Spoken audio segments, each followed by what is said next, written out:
And the Hoppers, the Beavers, last night, they grabbed a 5-4 loss to the Unicorns. But before we get into that action in today's matchup, we're going to announce our sponsors that make today's broadcast possible.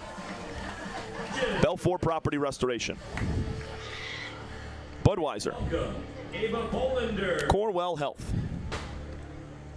Dave & Buster's, and Milo DTE Energy, Fifth Third Bank, Jarbcom Audio Video Solutions, Jimmy John's, Let's hear a big hand for all. Macomb Community College, McLaren Macomb, McQuaid Heating, Cooling, Plumbing, and Refrigeration, Thanks to the CGC Water Metro Detroit Chevy Dealers, for sponsoring Pepsi, Fire Crew today. and United Wholesale Mortgage. Big thank you to all the sponsors that make our broadcast possible, and Bell's Inspired Brewing. Moments away from the final game of a long week, Alex. It was a Wednesday, Thursday, Friday, Saturday, and Sunday. The first time we've had a game starting on Wednesday in the public eye. And for last night's ball game, you and I were on the call. A walk-off victory in extra innings, a 5-4 win.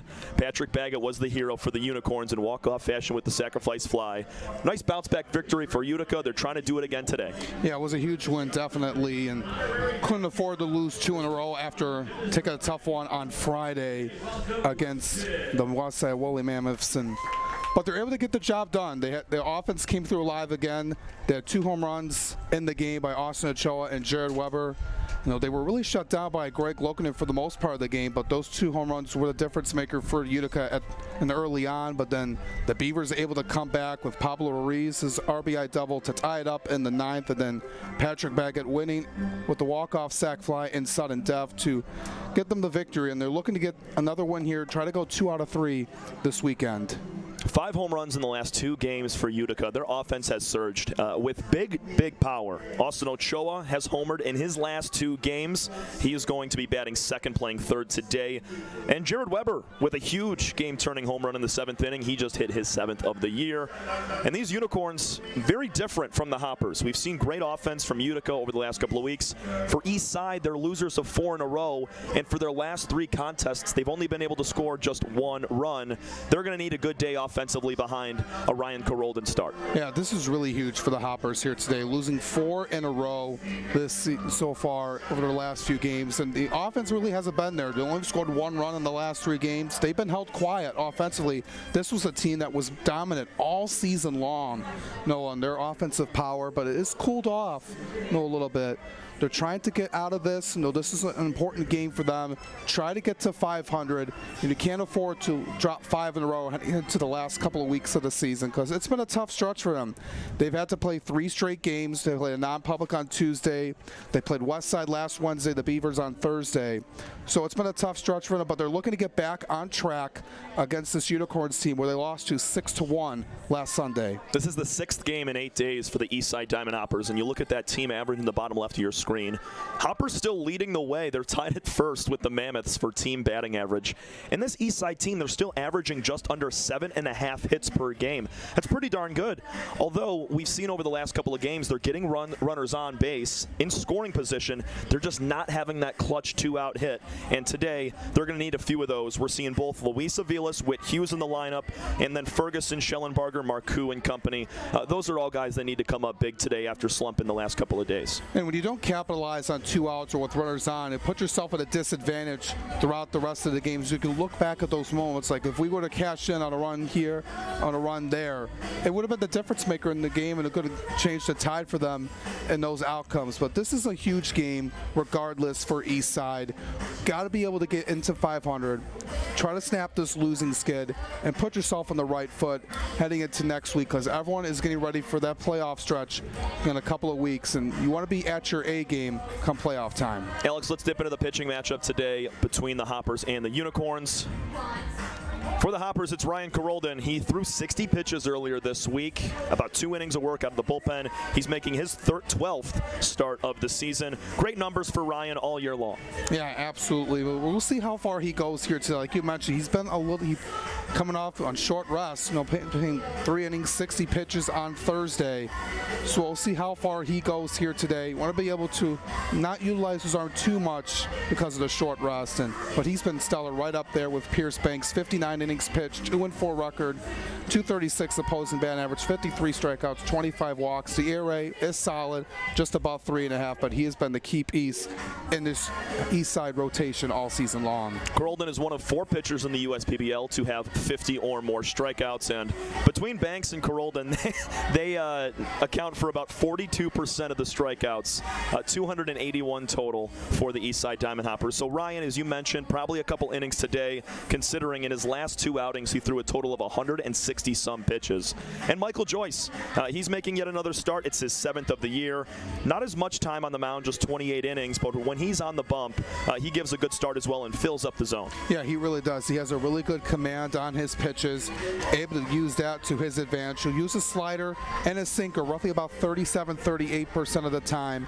He throws in a splitter. He doesn't really use his fastball, which is not really common. We see a lot. No, everyone usually is fastball heavy, from their main pitch, but he'll throw in a slider, sinker, and a splitter. So he's going to throw a lot of off speed on these Diamond Hoppers here today, and they got to have an answer for them.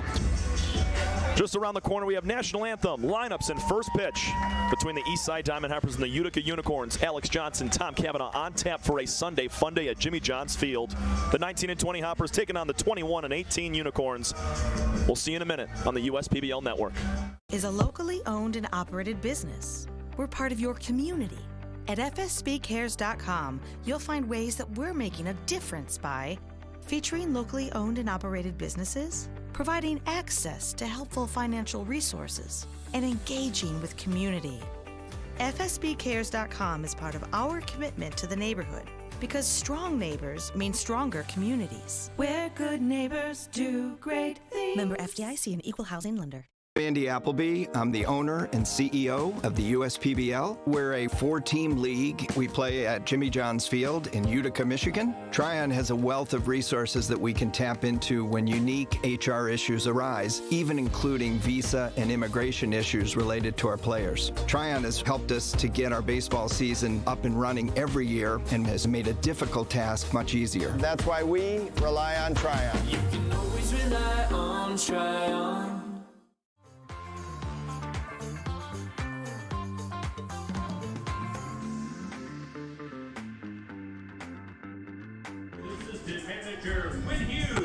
Glad to have you along for another Sunday of action at the USPBL. 75 degrees, partly cloudy, but a great day for baseball, Alex.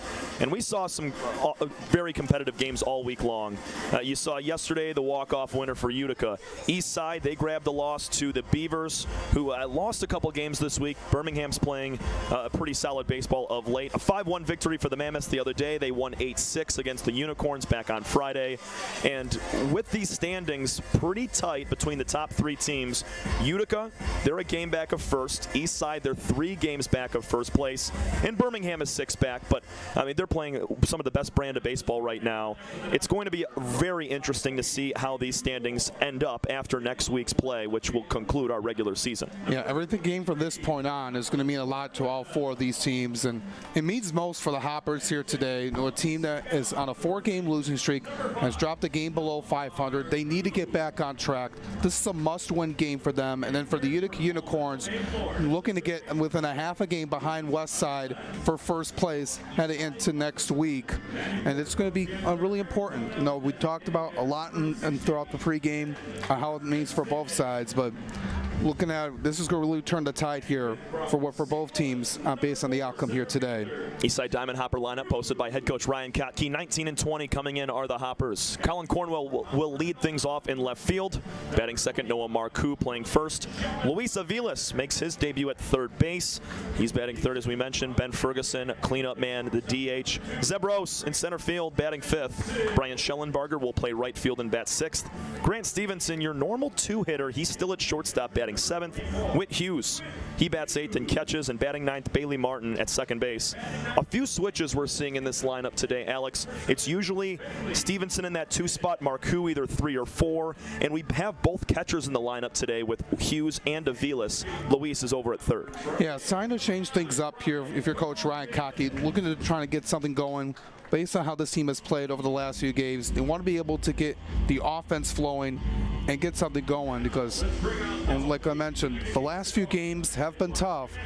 So they just got to be able to try to change things up, see how it works, and we'll see what they can do here today. Presented by 3-Dimensional Services Group, it's the Utica Unicorns defensive alignment for today. It's Ethan Kreisen behind the dish, catching Michael Joyce. Austin Ochoa at 3rd. He has gone deep in his last 2 games. Ryan Enos plays shortstop. And Patrick Baggett, the hero, gets the day off. Andre Demitrol at 2nd. Cody Hanna in one of his first games. This is his 3rd with the Unicorns. He's at 1st. Kyle Schmack in left. Marcus Titialii in center. And Sam Baduras out in right field. This Unicorn team, 3 games above 500. They're 6-4 in their last 10 games, playing a really good brand of baseball. And it's always scary down the stretch when Utica's getting hot, considering what they did last year, coming out of the 4 spot and winning another championship. Yeah, they have been on a roll. Their offense has been on a clinic over the last few games. You know, Austin Ochoa with a couple of bombs, 2 in his last 2. You saw Jared Weber hit a huge one late in last night's game, and it's been really fun to watch for these Utica Unicorns and how they play. You know, the offense was kind of slow at the start, but they have picked it up a lot, since then, and it's been really fun to watch. And we're talking with Coach Pat Ems, assistant coach rather, on how his team has done here over the last few games, and he's been really happy about it. You know, it was a huge win last night, trying to pick it up again here today in a short turnaround, and looking to go 2 out of 3 this weekend, as getting into the final push here in this regular season. One more thing before we cut it for the national anthem. We're talking around the ballpark. There's pros and cons to being the number 1 seed and the 2 seed. The number 1, you get a lot of time off. You get to rest your guys, although there's a rest versus rust type of dilemma there. And if you're the 2 seed, you can kind of stay fresh over a couple of days until you move on to that championship if you win the semifinals. So Utica's in a good spot at the 2. I don't think they'd be mad if they finished out as the 2 seed, but they're going to battle with Westside for that top spot. Yeah, absolutely. You don't want to be able to get into a situation where your guys don't see live pitching, for over a week, and that benefits, your pitchers to get yourself some rust. But for the hitters, you want to be able to keep them fresh. So that's why with the 2 seed, at least you get at least a game in there to prepare if you win to make it to the championship game, and it gives it kind of a balance. You'll still have a little bit of time off, less than the 1 seed obviously, but you won't come in feeling rusty coming into championship day. Michael Joyce takes the mound for the Utica Unicorns. Just around the corner, the national anthem, and we'll have first pitch in a few minutes from the USPBL network. That you all rise and direct your attention to the field.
The USPBL powered by UWM baseball games at Jimmy John's Field are the fun and family-friendly experience you won't want to miss. Entertainment every week, including Thirsty Thursdays, fireworks every Friday, live music Saturdays, and Sunday fun days for the kids. Kids run the bases after every game, and parking is always free. Come see the stars of the future at Jimmy John's Field. Get your tickets today at USPBL.com. First State Bank is a locally owned and operated business. We're part of your community. At FSBCares.com, you'll find ways that we're making a difference by featuring locally owned and operated businesses, providing access to helpful financial resources, and engaging with community.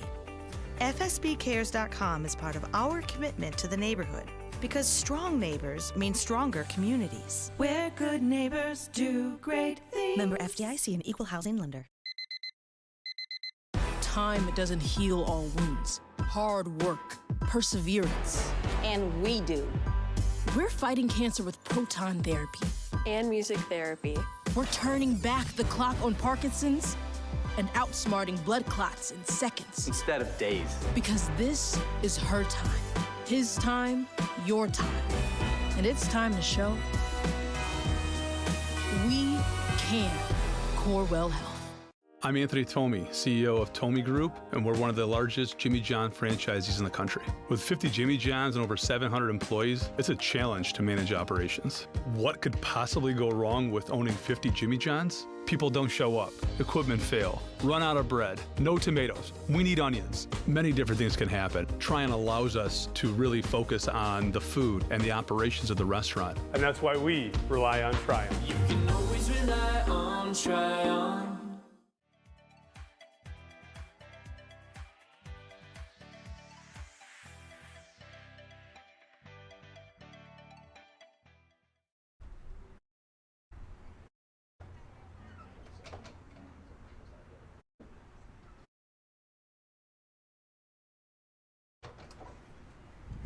National anthem concludes. The colors have been retired, and we're set for baseball. Alex Johnson, Tom Cavanaugh, as the Eastside Diamond Hoppers square off against the Utica Unicorns in the final game of our weekend. It's game number 40 for both of these teams, Alex. Just 6 games left in the season, combining between the non-publics early next week, moving on into the weekend. But once again, next week we have 5 more games starting on Wednesday. And it's going to be a stretch here. Going to be a roller coaster of a ride for all these teams getting down to the last few weeks. It's been a fun ride, but it's not over yet. As I take a look here, it's a huge game for both sides. Michael Joyce is going to take the bump for the Utica Unicorns. Look at his numbers here so far. 28 innings pitched, 2-2 record, 26 strikeouts compared to 12 walks. He's done still well. It's a 6'4", 190 right-hander from Land O'Lakes, Wisconsin. Joyce making his 7th start of the year. The league hitting .273 against him. And there's a few substitutions for both sides today. So Dyson Johnson, he is moving over to the Eastside Diamond Hoppers today, not for the entire year, just for today. And Julian Pichardo of the Beavers, he is a Unicorn for today as well. So we might see those guys, and especially on the Hopper side, they could use Dyson because of Gerolden throwing a ton of pitches over his last couple of outings. I only see him going about 3-4 max innings. Yeah, absolutely. That's what we said in the pregame. He threw about 160 pitches over the last week, so we'll see how far he goes here today. We'll see how Coach Cocky limits his arm here. I don't want to burn him out. Well, what we've seen a lot here in this league is guys moving over for a game or two just to preserve the arms. We've seen some bats as well. Guys trading over for different teams for a day. So these Hoppers are going to see a heavy diet of off-speed pitches from Michael Joyce. Loves his slider and his sinker.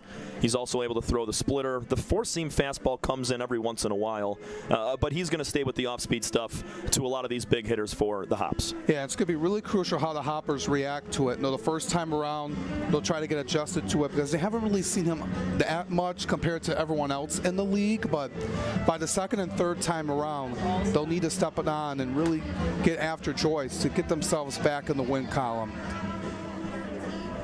This is a must-win for Eastside here today, and you can't afford to go down 5 in a row, 2 below 500, heading into the last couple of weeks. And we'll see how Coach Ryan Cocky and his team respond here. Need some more runs early on in this game.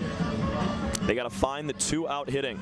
They left 9 runners on base back on Thursday. 7 of those left on base were in scoring position. Colin Cornwell is going to start us off. But for Michael Joyce in his last time out, he went 4 innings, gave up 5 hits, 3 earned runs. He walked 4 and struck out 5. That was back against these same Hoppers on August 7th in an 8-5 loss. So trying to have that same sort of outing, maybe a couple innings longer for Michael since we haven't seen him in about a week and a half. Yeah, looking able to get into it here. He's had some time off. but just trying to be able to show his stuff here early on. So this Hoppers team has been dominant all season long. Despite being in a cold spell right now, you can't look past them. Looking good on a Sunday. Cornwell will face Joyce to kick us off. Just a little after 1:05, our scheduled start. First pitch from Joyce, high and outside at 106. Game time is spectacular. 75 degrees, partly cloudy. It's a great day for baseball. Absolutely it is. Cornwell takes on the 1-0 inside. Not missing by much. Home plate umpire Nick Kabitsky leaves that alone. Cornwell's done really well in his first month or so here in the USPBL. 353 average, has driven in 5. On base percentage is really strong as well at 431. Coming over from Saginaw Valley State University. He's at an advantage here, 3-0. Joyce delivers a strike at the bottom of the zone. Hoppers in their road black jerseys with the green and orange trim numbers on the back. Hoppers across the front. Here's a ground ball to second base. Demetrol to a knee. Gobbles up and flips. 1 up, 1 down. Nice comeback from Joyce after he fell back 3-0 to start. You can't afford to get the leadoff man on here with a free pass. He's able to get in with the fastball. In the low near part of the zone, just a routine ground ball to Demetrol for the out. Unicorns in their alternate jerseys. They're wearing the grays with the white block numbers and the white pants. Noah Marcoux takes for strike 1.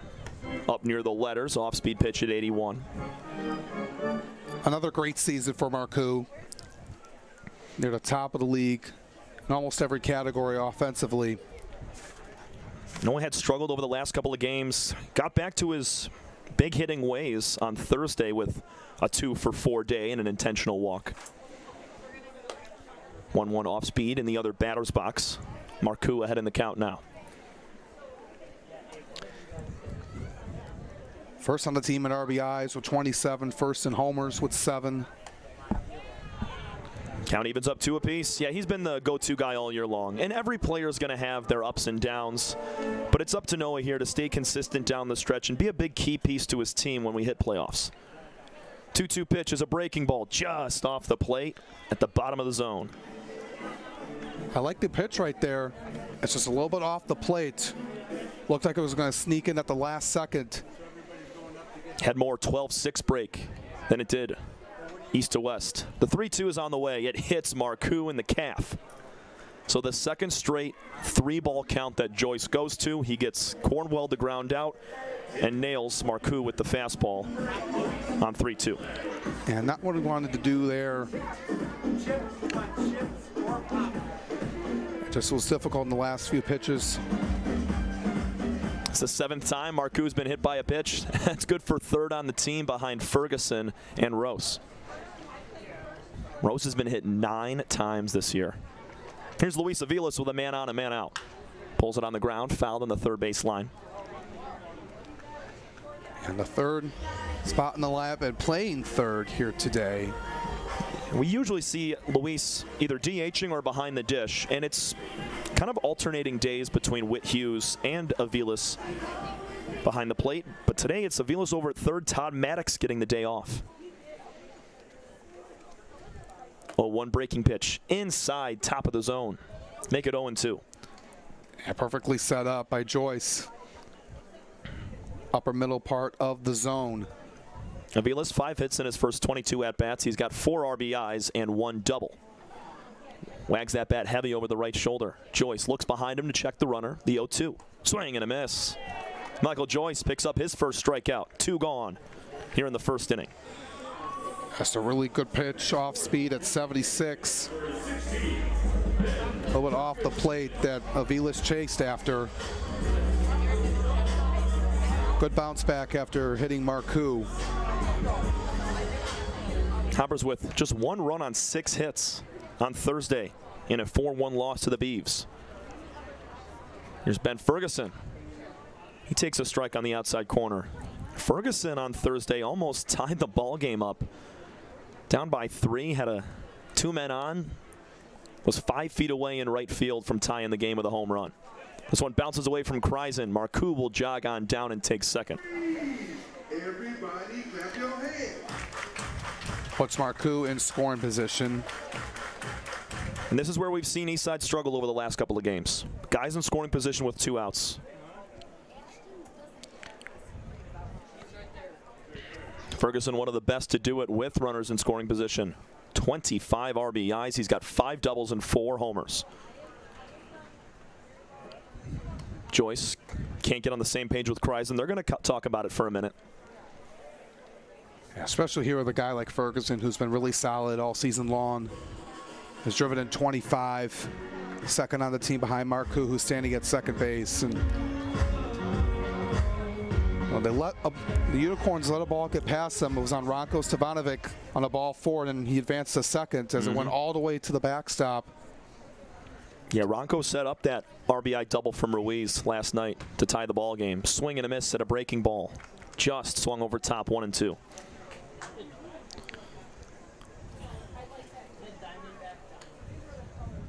Joyce looking to strand the first hopper in scoring position. He shakes off twice. Now agrees and comes set. Holds it near the chest, looks down at 2. Kreisen could not get the call, tried to bring it back into the zone, evening the count. Very close, a few feet off inside. A little bit of wind blowing out to right center field right now. The pennants and championship flag out in straightaway left field, moving that way. Full count. The third 3-ball count we'll see from Michael Joyce in this first inning. He's already at 20 pitches. Yeah, not the start he wanted to have. Just needs to get out of this here unscathed. Time called at the dish from Ferguson. You get 1 timeout per at-bat for every single hitter, so he uses it wisely.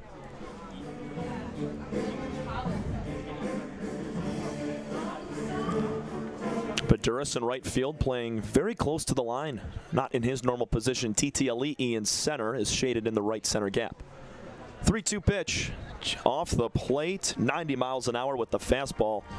Couldn't get it. 2 on with 2 out for Zebros. Yeah, a few inches off. If Kreisen would have maybe get that in a little bit more into him, he would have gotten the benefit of the call. But now this is important here for Eastside. Can they get that 2-out hit and cash in? Rose 16 RBIs on the year. He's got 26 total hits. Swings at the first pitch and pulls it foul. Zeb's been the everyday center fielder for this Hopper team. Leader in the field and in the clubhouse.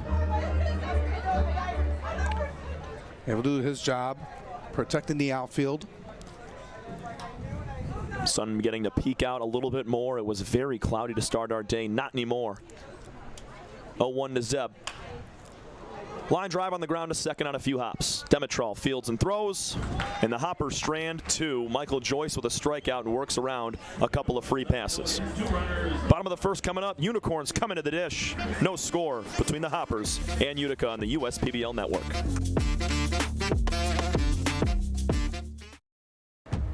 We're for people, the pioneers, the underdogs, the players, and the slow and steadies. We're for people, for who they are and who they could become. Yes, we're a bank, and some say our business is all about money, but that's an old idea. Because look past the money, and you'll see real human lives. We see it, because we're for people. Huntington, welcome. Time doesn't heal all wounds. Hard work, perseverance, and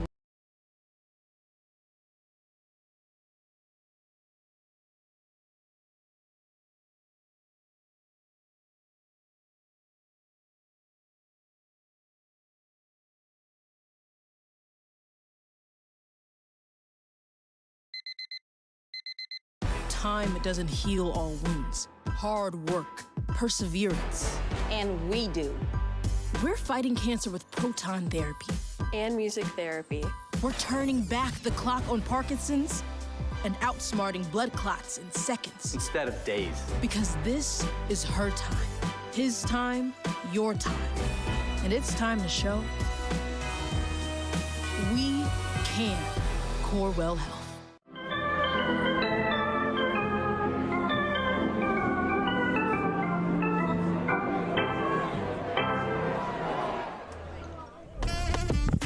Ryan Carolden will toe the slab for Eastside, and he's going to face this Utica Unicorn lineup posted by head coach Jim Essian. Andre Demetral, who just made a couple of nice plays, he'll lead it off at second base. Austin Ochoa has been red hot, playing third, batting second. Batting third is Marcus Titiali'i in center field. Your four-hitter is Cody Hanna at first base.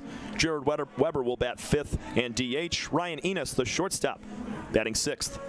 Batting seventh is Kyle Schmack in left field. Sam Baduris plays right and bats eighth. And rounding out the lineup is Ethan Kreisen, the catcher. Alex, this offense has been red hot lately. As we mentioned earlier in the pregame, 5 home runs in their last 2 games.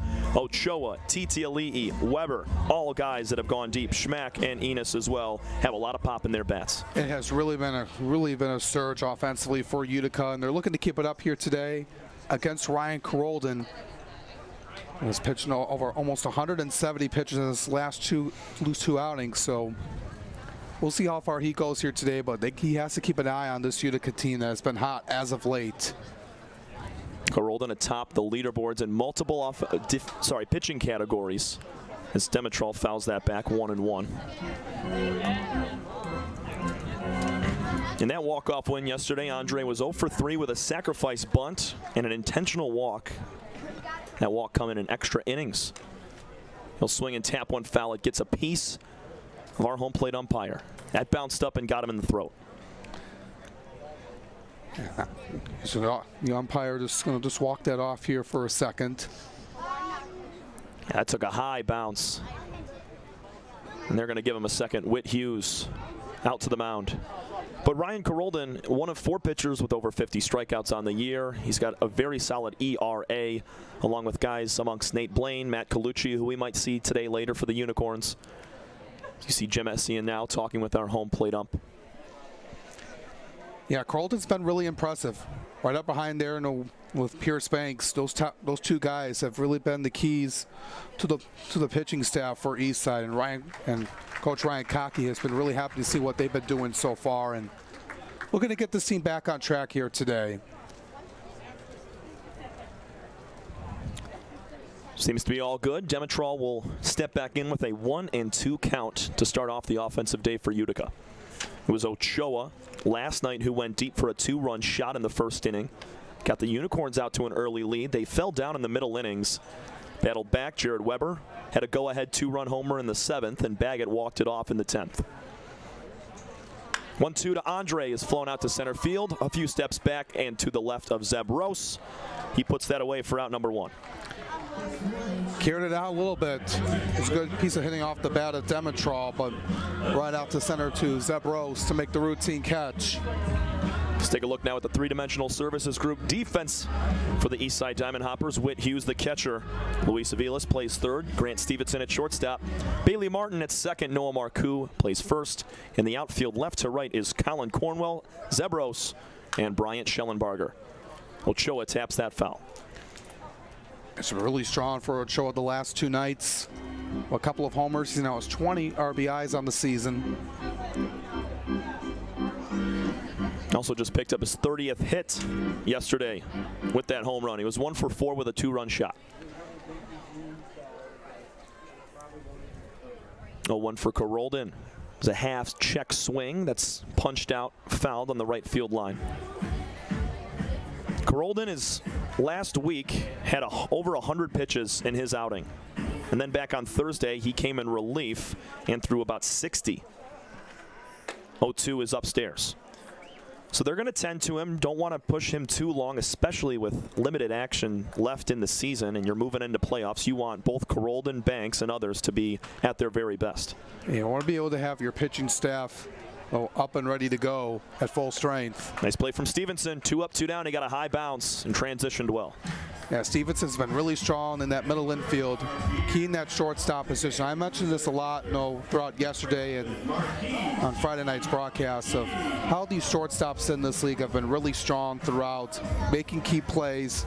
To not talk about, they've had their key moments, with their key defensive plays, highlight plays, of course, but just the routine plays like that, just limiting the mistakes and able to be the voice of the infield. High pop-up, shallow center field off the bat of Marcus Titiali'i. Calling off everybody is Zebros, and it's a 1-2-3 inning for Ryan Carolden and the Hoppers. Unicorns put him in play, can't find any green. We go to the second inning, no score between the Hops and the Corns on the USPBL network.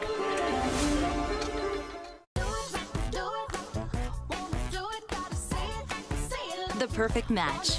It's what so many of us are looking for. When it comes to getting a mortgage, how can you find the one that's perfect for you? Start at mortgagematchup.com. Because the only way to get a mortgage that's easier and more affordable is to find a local home loan expert first. Go to mortgagematchup.com today. With a transforming world, we can see how drastically the world is heading towards automation. And so, we need 24/7 surveillance and security systems for our homes and businesses to avoid any theft or breach of privacy. JARPCOM brings the installation of security cameras to the tip of your fingers with our state-of-the-art mobile app. JARPCOM also provides surveillance monitoring of your entire property with flexible options that offer a dependable solution to be scaled to fit any domestic or commercial need.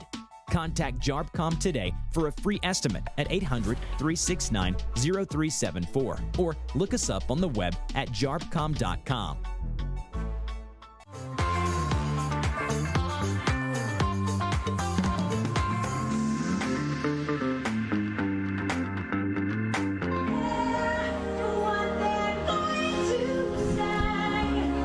Ice Princess afternoon here at the ballpark on a Sunday fun day. Little let it go as we're getting ready for our second inning of action. Alex Johnson, Tom Cavanaugh on tap for the end of your weekend. Want to give another big shout out to Brady Beaton getting married last night, one of our broadcast partners, and a few other shout outs I want to give as well. Devin Wiles, it is his last day at the USPBL. He's our lead data analytics intern, and boy hasn't he done a ton of work for us this year, Alex. He's made us look so good over the course of the last couple of months, throwing so many different intricate stats and having us better, I guess, understand not only the game of baseball, but what each guy does over the course of their time on the mound or at the plate. I got to tip my hat to Devin wherever he goes. I know he's joining Michigan football coming in the fall, and he's going to be a huge asset for them as Brian Schellenbarger starts it off with a single to center. Exactly what you wanted to do here to start. Brian Schellenbarger coming out of the gate strong, drilling that fastball hot at 98 off the bat. And I want to give a thanks to Devin for all his hard work that he does for us here all season long, making us better broadcasters and everything else with all the analytics and the statistics and everything he does. Does a lot of the work here that makes our job possible, and I thank him for all the stuff that he's done, and we appreciate everything he's done. Here's Grant Stevenson. He took strike one. Also Matt Cripsey. He is the assistant pitching coordinator and has really developed a ton of these pitchers in the league. He's going to join North Baseball over in South Dakota, North State Baseball. He's going to be the pitching coach with them. Yeah, congratulations to him and for all this work he's done, as well as Justin Karn working with the pitchers and developing them day in and day out. Northern State Baseball, Division II school in South Dakota. And Stevenson is squared up with an off-speed pitch. 2 on, nobody out. Looks good for the Hoppers early in this second inning. They're going to need at least a crooked number to get that confidence level back up and give Carolden a little bit of a cushion. Yeah, they really need to get the offense going.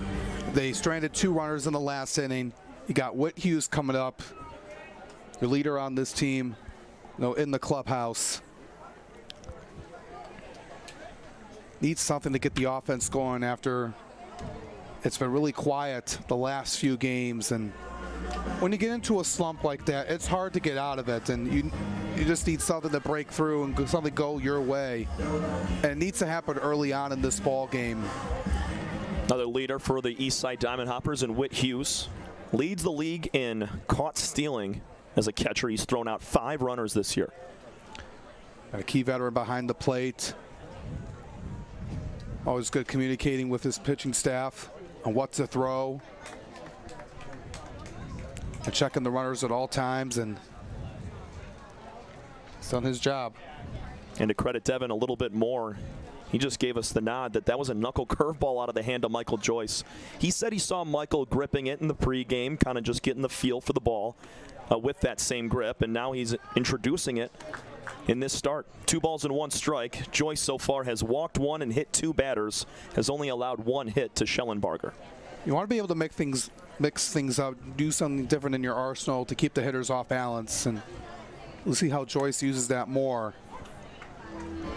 Strikes the outside corner, pushing the count to 2-2. And he went back with the fastball. It's pitch number 30 on the way for Joyce. Nice job from Kreisen to bring that back into the zone. Bailey Martin waits on deck. He's going to round out the lineup. Hughes swings and misses at a breaking ball right down the middle. He was just out in front. Yeah, right down Main Street. Just couldn't get anything out of his Whit Hughes. You got to give credit to Joyce. He's mixing his pitches a lot. He went knuckle curve, then went fastball, then went more back to his off speed to really dial things up, and retires Whit Hughes for an important first out of this inning. It's a good splitter out of the hand of Joyce. As he went to throw that pitch, got stuck with the cleat. That's going to be a balk. Had an awkward throwing motion coming off the mound, did not release the baseball. Both runners will move up 90 feet. It's second and third with 1 out for Martin. Yeah, you don't see that really often. Almost never. Looked like that back foot, or I guess the landing with that front foot was a little bit tripped, and that's why he fell over. Start off Martin 1-0 with a ball in the dirt. A ground ball up the middle will give Eastside an early lead. Joyce works middle of the rubber. The 1-0 is a pop-up out of play. And that's huge. And if you would have got a ground ball, would have been able to turn 2, but now your mindset changes here for both sides. 1-1, high and inside. Martin ducks out of the way. He's got some pop in that right-handed bat. 3 total homers on the year, 6 doubles. 9 of his 26 hits have gone for extra bases. Here's the 2-1. Another tap fouled on the third base line over towards head coach Ryan Kotke patrolling the third. A solid piece. Came over from Thomas More University in Division II. Grew up in Independence, Kentucky. Martin squats down a tad, holds the bat over the right shoulder. The 2-2 from Joyce. Swung on and missed. A couple of clutch strikeouts on some off-speed from Michael Joyce. He now has 3 punch-outs. He uses that a lot and takes it to his advantage. He got off to a little bumpy start in that at bat after that balk, but just another huge punch-out. He has 3 on the game so far here, Tom. It's a good example of why the Eastside Diamond Hoppers have struggled is with runners in scoring position, less than 2 outs. A strikeout right there starts to fizzle the inning. Now Cornwell's got a chance with 2, but even a ground ball, something in play there, even deep to the outfield, scores the run. It's just been an uphill climb for this offense over the last couple of days. Cornwell trying to come up clutch. The 0-1 in there for a strike, right on the outside corner. And when you get into a slump like that, you beat yourself up. And you just want to be able to try to just get out of it. Try doing everything you can to break it. Fairly open stance for Cornwell as he chokes up on the bat. 0-2 in the dirt, blocked up by Kreisen. Yeah, good stop right there. Kreisen has done a really good job of preventing baseballs. Getting into the back. It's starting to rain a bit here. I guess I jinxed it. Saw some sun peeking out in the first inning. It looked like it was going to be a great day, and now some drizzle has ensued. Wind starting to pick up as well. Moving to right center. Cornwell swings and misses. Michael Joyce, how about it? 2 on, nobody out to start the inning, and he strikes out the next 3 batters to K the side. Bottom of the second coming up. No score. Hoppers and Unicorns from the USPBL network as rain begins to fall at the ballpark.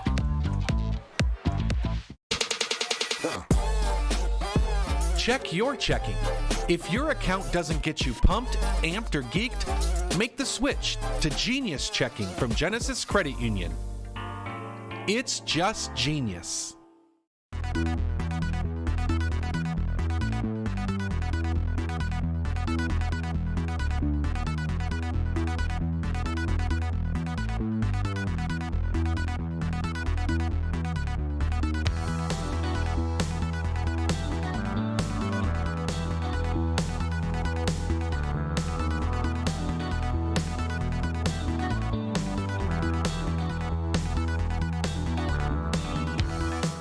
We're the financial champion of Michiganders.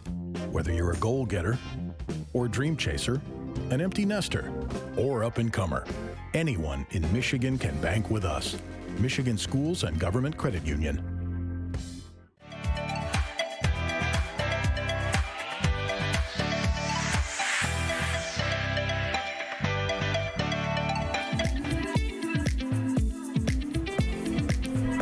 Spotty rain at Jimmy John's Field. It's going to be on and off for the next hour or so.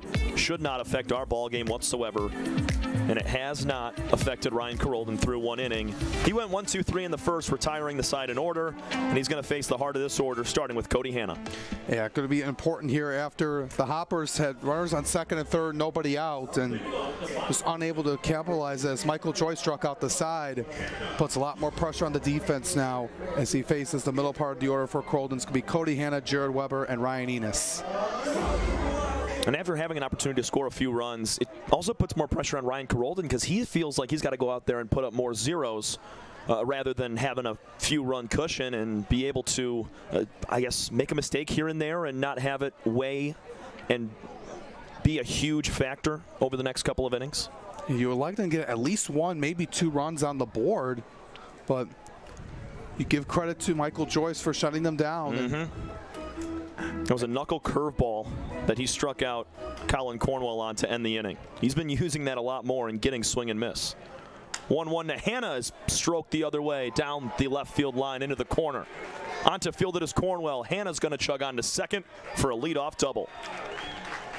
Dropped perfectly right down the third base line for his second double on the season. That pitch is down and away, goes with it and just flicks it into the corner. Nice swing from the newest player for Utica. Had a double on Friday night that went off the top wall, nearly went out, almost touched the batter's eye in center field. Here's Jared Weber, who went deep yesterday to give his team a 4-3 lead late. And it was just absolutely crushed over that left field wall that took Greg Lokinen out of the game. And he was dealing after he allowed that first homer to Austin Ochoa. He was. 14 straight retired from Lokinen after he gave up that bomb in the first. He's going to give them their best chance at victory every time he throws and expect to see him in that first game in the playoffs. I'd love to see an Eastside versus Birmingham first game in the quarterfinal. Banks versus Lokinen would be sweet. It would be. The 2-0 is a pulled ground ball high and foul. And you got to be able to do that in that situation in the playoffs because, you know, there's no guarantee you're going to win. And you want to be able to have your best guy out there, but you also want to be able to not utilize them too much in case you do get to the championship game. You want to be able to have your ace on the bump and put yourself in the best position. 2 balls, 1 strike to Jared. Carolden delivers on the outside corner. It's just a tad bit low. Hitters count now for the righty. Weber out of Crawfordville, Florida,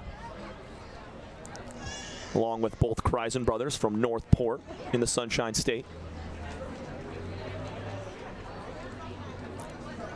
Long look down at second for Carolden. Goes to the dish. That breaking ball misses in the dirt. A double and a walk to Weber have put 2 aboard to start the inning with nobody out. Just very patient at the plate, not going after it. He was very smart in his home run at bat last night.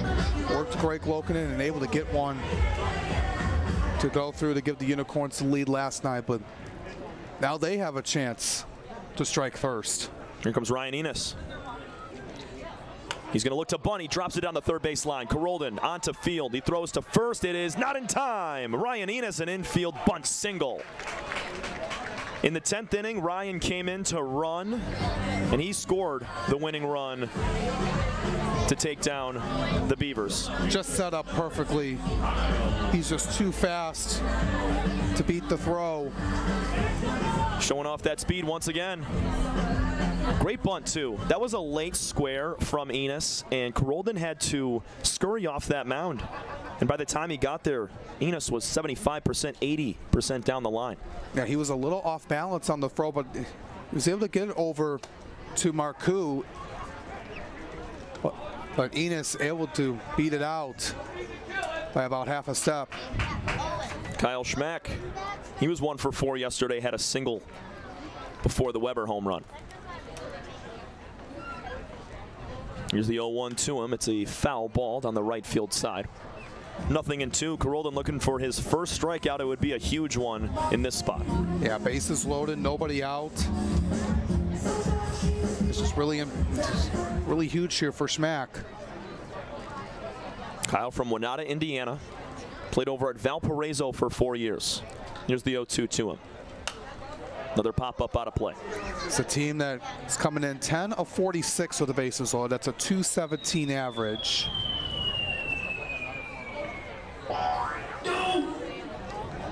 Unicorns have slowly climbed that team average up from about 190 a month ago. They're up to 221 as a team. 0-2 to Schmack is lifted in the air. Will this stay in play? Hughes throws the mask. He will make the catch in foul ground. Schmack pops out with the bases loaded, and there's one gone. You needed that. That one stayed in the yard, which you saw. And you had Luis Aviles, the other catcher, screaming in from third base. So you got two different catchers there that see that play a ton. So if it wasn't Hughes, it was going to be Luis over there to make the catch. Yeah, he was aware of that. He knows how it is, behind the play, and that's popped up right behind you. And try to get underneath it. Sam Baduras now. Carolden puts one high and in, just snagged at the last moment from Hughes. I didn't want to walk in a run on that. Baduras from Shorewood, Illinois, played college baseball at Eureka Division III school in Illinois. The 1-0. Little bit low. No, strike called, 1-1. Yeah, clipped the inside corner. Carolden just climbing his way back. Could really use a ground ball here. Definitely up the middle between Stevenson and Martin. The 1-1. Tapped in the box off of Baduras. Sam's been swinging it a ton better over the last month and a half to 2 months. Up to 24 hits on the season, 15 runs scored and 10 RBIs. He's got a fair amount of extra base hits as well. He's elevated his game. He's got 6 doubles, 2 triples, and 2 homers. Nearly half of his hits this season have gone for extra bases. Stands in the back of that box. Waits on the 1-2 pitch. Carolden, extra pause. Grab ball up the middle. Martin has to dive, make the play. Flips on to Stevenson. The transfer. They're going to call Enos out at 2. They cannot turn the double play. That line shot ricocheted off of Carolden. Scoring was Hannah, and it's 1-0 Unicorns in the second inning. Yeah, it was a good stop by Martin to not let that one go past him. They were able to get the out at second. It was just bobbled on the transfer. So just take a look at the replay right here. That's going to go 1-4-6 for the putout at second. Nipped off of Carolden on the mound. Martin had to readjust, and nice job keeping the ball in front for number 19 at second base. I don't think Stevenson had a chance at Baduras, even if the transfer was clean. Sam can run fairly well. He's going to take off for second base. Will he? Yes, he will. Throw down from Hughes. It's a good one. It is in time. Whit Hughes make it 6 runners thrown out this season. Leads the USPBL. Second night in a row, Baduras has been canned at second base. Yeah, that throw was on the money. They were trying to get the double steal to get a run at home, but not so fast. We go to the third inning, 1-0 Unicorns on the USPBL network. The Dave & Buster's method is designed to help you unlearn adulthood and reset our life around zapping stuff and cheering for stuff with your friends. Begin the method today with 5 free games. You know you want to. Fifth Third Extra Time helps you do you better. So kick back and relax. You have extra time to avoid overdraft fees. Fifth Third Extra Time. This is banking a Fifth Third better.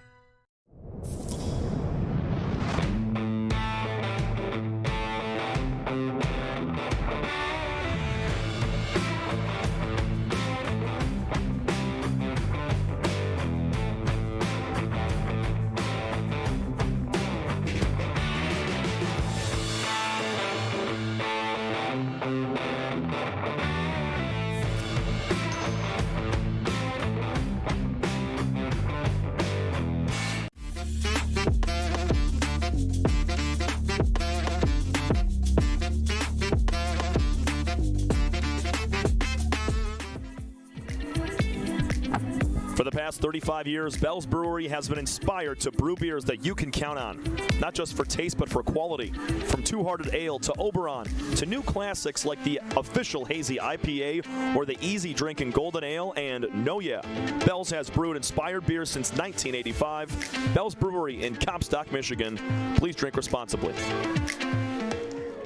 Unicorns grab a 1-0 lead. Michael Joyce with a little bit of a cushion after Sam Baduras was able to score a run, but Whit Hughes with a great throwdown to end the inning early. Unicorns could have had a couple more. Yeah, they could have, but Whit Hughes stopped all of that, limited the damage. Baduras was, he was knowing he was going to go, and he went. He made an accurate throw over to second base, and the tag was on time, on the money, to limit the damages. They were trying to steal home and get another run on the board, but that stopped any chance in keeping it just a one-run game. Noah Marcoux was hit by a pitch his first time. Now will swing at the first pitch and lift it out to left center field deep. TTLEE makes the catch in the warning track. Marcoux just missed it, not by much. Yeah, he just had a really good pitch to swing. It was a fastball at 89, top middle part of the strike zone, and carried it out to left center about 350 feet for Marcus TTLE to track it down near the warning track to make the catch. And Joyce with 4 strikeouts, one of them coming to Aviles at the dish. Went down swinging his first time, now takes a strike. Sun has peeked back out. We took a look at the radar, Alex, and it said spotty rain over the next hour or so. But we'll live in the moment. It's good right now. Yeah, just we will to just, as the sun's peeking back out right now, was drizzling for about 5 or so minutes. Going to dampen that infield grass and the dirt. So anything put on the ground should not have too high of a hop. Also rained a little bit last night. We had the tarp on the field when we got here, so also in the outfield. Expect that ball to die down when it hits the grass. 2-1 to Aviles. There's a line shot on the right field line. It's fading foul. Joyce hammering with that sinker at 89 miles an hour. That was right down the middle. A little bit late on it was Aviles, but still a good swing. Yeah, he jumped on it, but just pulled a little bit to the right of him, and Joyce is lucky on that. We'll get another chance here. A win today for Utica would put them a half game back of first place. If Eastside's able to get it done, they will be just 1 game back of second. Swing and a miss from Aviles. He goes down for the second time on strikes, and Joyce now has 5 strikeouts through 2 1/3. Goes off speed outside the zone. Gets Aviles down swinging for the second time here today. Just set that one up perfectly for Aviles to go after it, and he did. Late break. That ball started in the middle of the plate, and by the time Aviles wanted to pull the trigger, it was outside, unhittable. Ben Ferguson walked, was stranded at first base in the first. Knuckle curve for a strike on the inside corner. We'll see how he utilizes this more here the second time around. That's a pitch that needs to be located well from Joyce. Ferguson puts it up the middle, and how about Joyce? Glove between the legs, makes the play and flips on to first to end the inning. 5 strikeouts through 3 for the righty. Michael Joyce and the Unicorns have a 1-0 advantage. It's the fifth third bank, fifth third out of the ball game. And with that comes JJ the Water Boy. He's going to be out to hydrate our field umpire. Presented by Fifth Third Bank and Michigan First Credit Union. JJ he's the man out there in right. He's looking for our field umpire, who's down on the first baseline currently. JJ looking like a lost dog at the moment. And so, hey, where are you, umpire? Got some water for you. They're gonna have him run on out there and make sure he gets a little bit of water and gives JJ his treat. We go bottom 3. It's a 1-0 lead for Utica over the Hoppers on the USPBL network. Go ahead, JJ.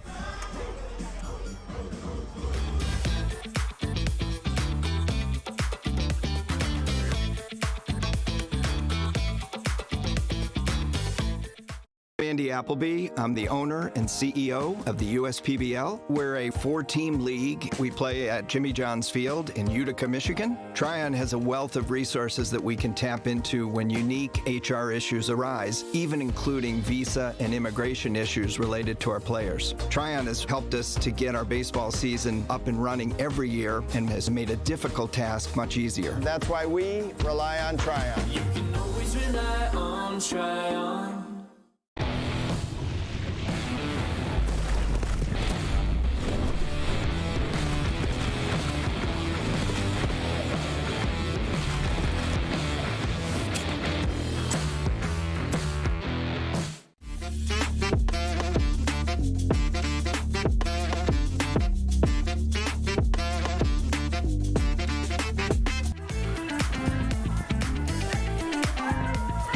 Nothing Unicorns on the USPBL network alongside Alex Johnson, Tom Cavanaugh. And the difference in the game, Alex, both teams have put multiple runners on base with less than 2 outs. Eastside was unable to convert in that first and second inning. Utica got it done in that second against Corolden. Yeah, that's the difference maker so far. Need to be able to cash in on the runs. Unicorns did get one, could have gotten a little bit more if things went their way, and if Berduris was able to get the second, they would have gotten another run, which would have been a huge insurance run early on in this ball game. But it's up to Eastside to get back into it here. Only trailing by 1, so a lot of game left here, folks. So don't need to panic just yet. It's going to be 9, 1, and 2 hitters here for Utica with Ethan Kreisen to start. Kreisen went at the dish to end the second inning. Whit Hughes canned Sam Berduris at second to end the frame. And now Corolden will start off Ethan with the strike on the outside corner. It's his 3rd straight game behind the dish. Usually you get a day off here and there and get moved to the DH spot. Picked by Hughes, 1-1. Yeah, it's a lot of work behind the dish. 3 days in a row, can weigh heavy on the knees. Ethan shows up to the ballpark with a smile on his face every day. Absolutely loves it. 1-1 is upstairs. It's really good for him to see. He had that home run on Friday night out to left center for his first in the USPBL, and it felt really good for him. Oh, yeah. Sporting those yellow batting gloves from Murray State. The 2-1 is popped up out of play, leveling the count at 2 apiece. And going back to the Unicorns scoring a run, the old saying, put the ball in play, good things happen, is very true in this aspect here, because Eastside in the second, 2 on, nobody out. They proceeded to strike out 1, 2, 3 over the next 3 batters. And for Utica, after loading the bases up, nobody out, you had Schmack, who did pop out. Nothing came of it, but Berduris put the ball in play. He hit it hard, and that's what led to the run. Yeah, anything you could do here. You don't have to be flashy about it. Just get the job done. Anything you can do here, an RBI ground out, sac fly, anything you can do here to get yourself on the board. And that's something that Eastside has struggled with as of late.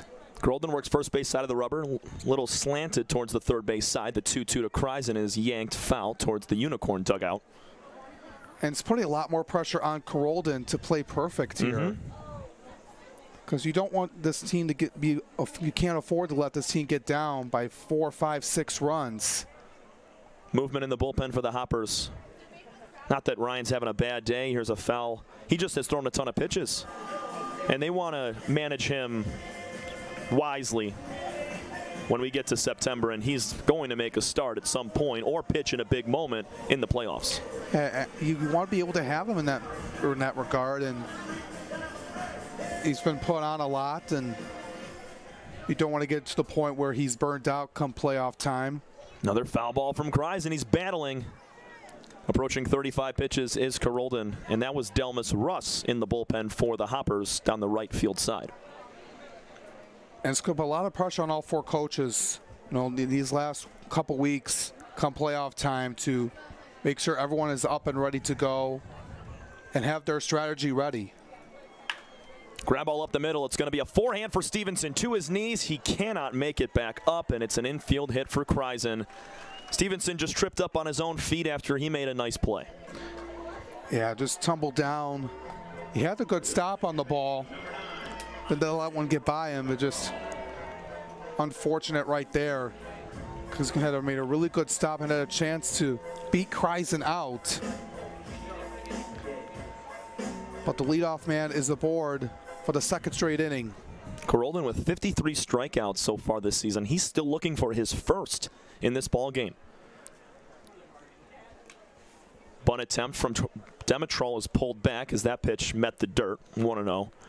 There was a game, I think, 2 weeks ago, Alex. Me and Brady Beaton were on the call. The Unicorns went 6 full innings without a strikeout at the plate. It was incredible. Yeah, this was a team early on that was struggling a lot in bunches. I think they struck out 12 or 13 times in the season opener, and it's come a very long way since then. And we've seen early on, the hitters come in a little bit cold. They try to get adjusted to the pitchers. But now, as the season has progressed, things have really clicked, especially for Utica. Putting together more quality at-bats, that's what's leading to more success. There's a strike at the top of the zone, 2-1. Because we were seeing mostly every game, teams were striking out at least 10 times early part of the season, just trying to get familiar with each other and into the ballpark. But especially for those college guys that used a metal bat over the last couple of months, and then they move into the USPBL being new professional ball players and have to make that adjustment to using a wood bat all the time. Yeah, that's another transition that comes into play, and it's just how the wooden bat doesn't go as far as the metal. But 3 balls and 1 strike to Demetrol. There's a man on, nobody out. Kreisen will take off for second base. That was ball 4. The throw is high, so the steal doesn't matter. It's 2 aboard with nobody out. That's the second walk of the day for Ryan Carolden. There's a little bit upstairs on that pitch. It's putting more pressure on Carolden now. 2 on and nobody out here again. And you got the heart of the order coming up here with Austin Ochoa. Could potentially be his last inning. Noah Marcoux at first base. He's in on the grass cutout. Same thing with Aviles at third. Stevenson, the shortstop, is in the back pocket of Kreisen. Ochoa takes ball 1 inside. You see the corners in. You see the middle infielders playing back, playing double play depth. You really need this here if you're Eastside. Ochoa, one of the top hottest hitters in the league, swings very hard through that pitch, 1-1. Sinker at 89 miles an hour. Sorry, 4-seam fastball on the corner. Ochoa has grounded into 2 double plays this season, 17 as a whole for the Unicorns. High chopper on the ground, left side, backhand play for Stevenson. He's going to go to second. They're going to get the force at 2. They cannot convert the double play. It's now runners on the corners with 1 out as Ochoa reaches on the fielder's choice. Yeah, it took a little bit too long to develop because of that bounce on the replay as Ochoa got it on 1 hop over to Stevenson. Able to get the force at second. It's the right play right there. I know Stevenson had to come across his body, but you love to get one of those guys out of scoring position, and that's what Grant was able to do. Still have a chance to turn 2 here. Hoppers so far this season, they've turned 18 double plays. They've been a victim of 29. Carolden folds the glove on his left thigh, grips the baseball in his throwing hand, and now comes set at the belt. 0-1 to TTLE is outside.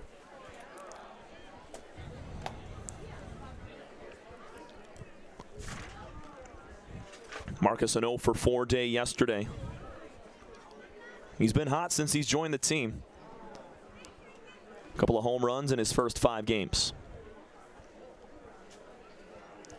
1-0 from Ryan is in the dirt. Ahead in the count now is Marcus 2-1. It's been really strong for him coming over into the USPBL. Hitting solid 300, 6 hits for him. This is his 6th game in the league, 6 for 20. Quick pick over towards Ochoa does not work. Austin likely not taking off to avoid the double play. We will see. He's got a very conservative lead at first. 2-1 pitch to TT Elite is in the dirt again, blocked up by Hughes. If it's not that one, go past him. Gerolden was the reliever for Pierce Banks on August 15th, just a few days ago. And he ate up a few innings, threw about 60 pitches. Now he's back on the bump, making a start here today. Hitters count for Marcus. Swinging a foul ball out of play back towards the road. Yeah, pitch count is a few away from 50 for Gerolden.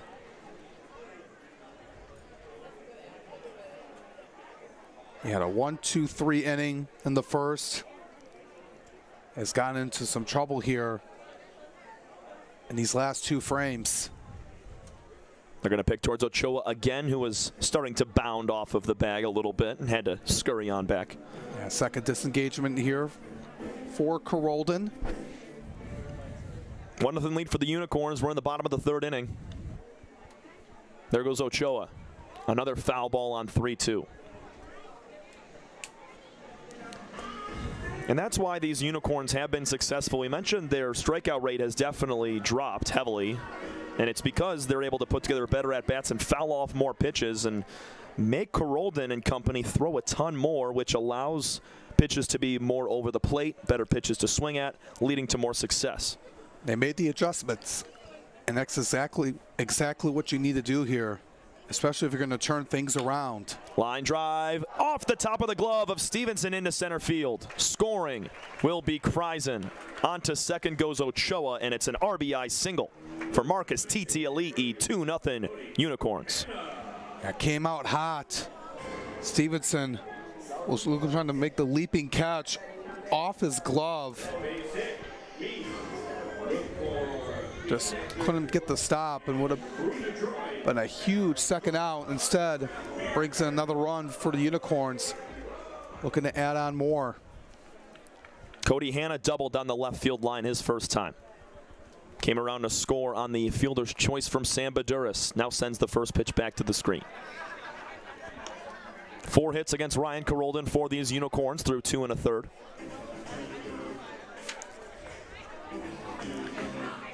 He had 6 hits last night. 7 hits, excuse me, in that 5-4 walk-off win. 0-1 to Hanna's, tapped on the ground to first softly. Marcoux bobbles. He's got to shuffle to first. Gerolden is there for the out. It looked like Marcoux wanted to go down to second to get the force on TT Elite, but because of the bobble, he had to transition to just get the lead, the runner at first. Yeah, you don't want to overthink this here.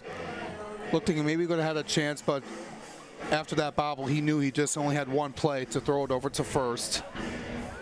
Big spot for Jared Weber with 2 in scoring position with 2 gone.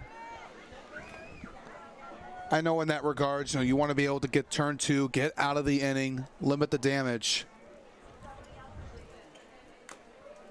Tip foul into the glove for Weber on the first pitch, 90-mile-an-hour fastball. Weber walked and was stranded at third last inning. Yeah, but you didn't want to be able to get the throw over to second. He would be, for TTLE, he would be safe.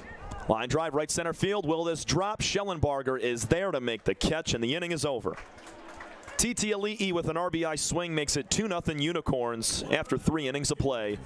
Ryan Gerolden finishes his 3rd inning of action, and Michael Joyce back on for the Unicorns. This is your home for USPBL baseball. We'll be right back. Time doesn't heal all wounds. Hard work, perseverance, And we do.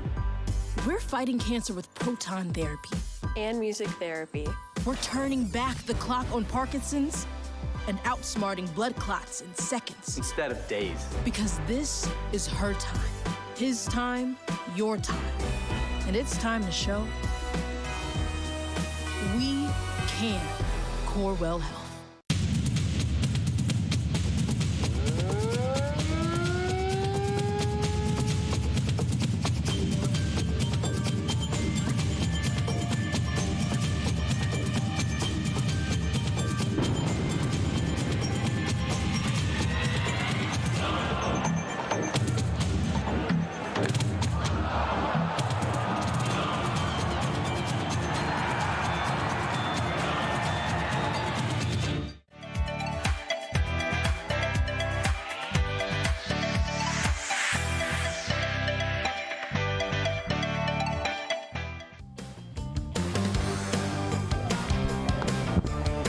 About a 50% chance of rain throughout the rest of our ball game. We enter the middle innings. Temperature is good. Wind moving out towards right center at 10 miles an hour, but just hoping that that drizzle holds off. Yeah, the rain was a little bit of a factor early on. It was a drizzle about half hour ago, around the second inning or so, but it stayed away for now. Hopefully we don't see any more here for the rest of this ball game. And Michael Joyce has been stellar throughout so far. At a 1-2-3 inning in the last frame. Has struck out 5 hoppers here this afternoon so far, and it's been really good to see for Joyce. We'll get the thumbs up or thumbs down on if Carolden's day is over very soon. We'll get you the final line if it is the end of his day. Zebros will start it off for the Hoppers in the 4th. Michael Joyce has been dialed in. 5 strikeouts through 3 innings. He has allowed just 1 hit. This has been really crucial for him after not having action for about a week and a half or so, and able to come out here and have a strong performance here to start. Joyce works quickly, middle of the rubber. 2-0 is pulled foul. And for the first inning, Joyce seemed to have just a tad bit of command issues. He went to 3 3-ball counts in the first 5 batters, but since then, it's been really good. Yeah, he's eased in nicely. It was a little bit of a jam in that first inning, but he was able to get out of it, no problem. Here's the 3-1 pitch. A little bit low. Zebros with a leadoff walk to start our 4th inning.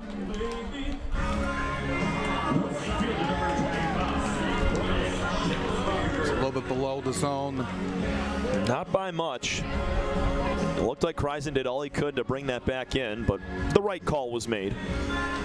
Leadoff base runner aboard for the 2nd time today in 4 innings. Schellenbarger with a hot shot up the middle in the 2nd. He was the other leadoff man that did not come to pass. Breaking pitch outside, 1-0. He's also the lone hit so far for the first third of the game.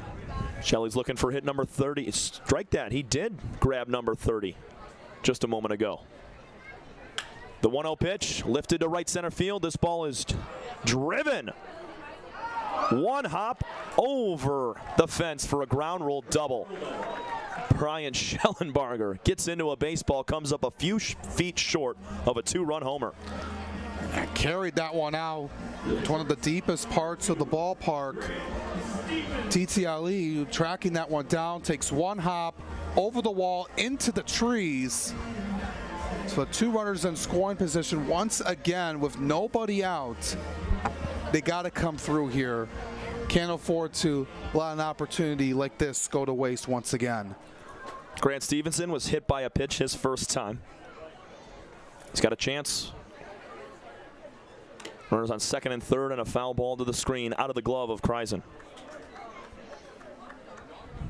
Stevenson college baseball over at Xavier. Joined the league about a month and a half to 2 months ago, right before the All-Star break.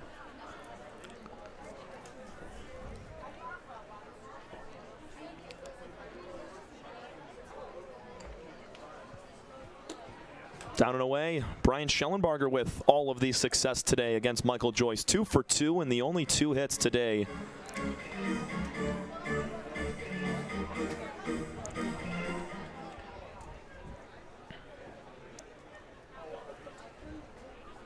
Joyce's 1-1 pitch.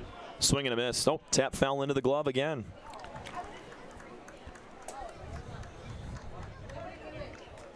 Back there with 88. Just need to get this out here to get his confidence back. High leg kick, the 1-2. Line drive down the left field line. Is it fair? Yes, it's down. Scoring is Rose. Right on his tail is Schellenbarger. On to second goes Stevenson, and we're tied. 2-run double for Grant Stevenson. Dropped that one down perfectly to tie up this ball game. Grant Stevenson, it was a breaking pitch right down the middle. Had some movement on it, and he's able to drop that one down in front of Kyle Schmack. Schmack was off the line a little bit, and that ball was lifted out. It wasn't hit all that hard, so Kyle did not have a ton of time to get over there and attempt to make a catch. So a well-placed swing from Stevenson, and that is a huge couple of runs for Eastside. The first time in their last 4 games that they have scored more than 1 run. Yeah, they needed that desperately. 0-1 to Hughes, blocked up by Kreisen. Strikeout swinging last time for Hughes. This is where Joyce, back in the second, put 2 aboard with nobody out, and then struck out the next 3 batters, starting with Witt. Looking to do that again here. But for Eastside, this can't be the end of it here in this inning with nobody out. Swing and a miss at a slider.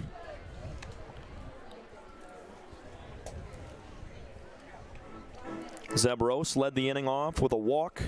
Schellenbarger with a ground rule double in the right center gap, and Stevenson with 2 aboard drops one down the left field line to tie the game at 2.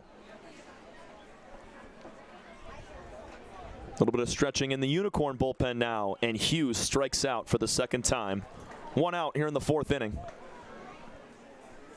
Got him at the knees at 78. He's been able to work with Hughes nicely here today. And then warming up for Utica, that's Matt Colucci. Colucci top 5 in ERA this season. He was atop the standings, and then Nate Blaine had something to say about it. Blaine, a starter / reliever for the Westside Woolly Mammoths. And Joyce starts off Bailey Martin with a spiked sinker.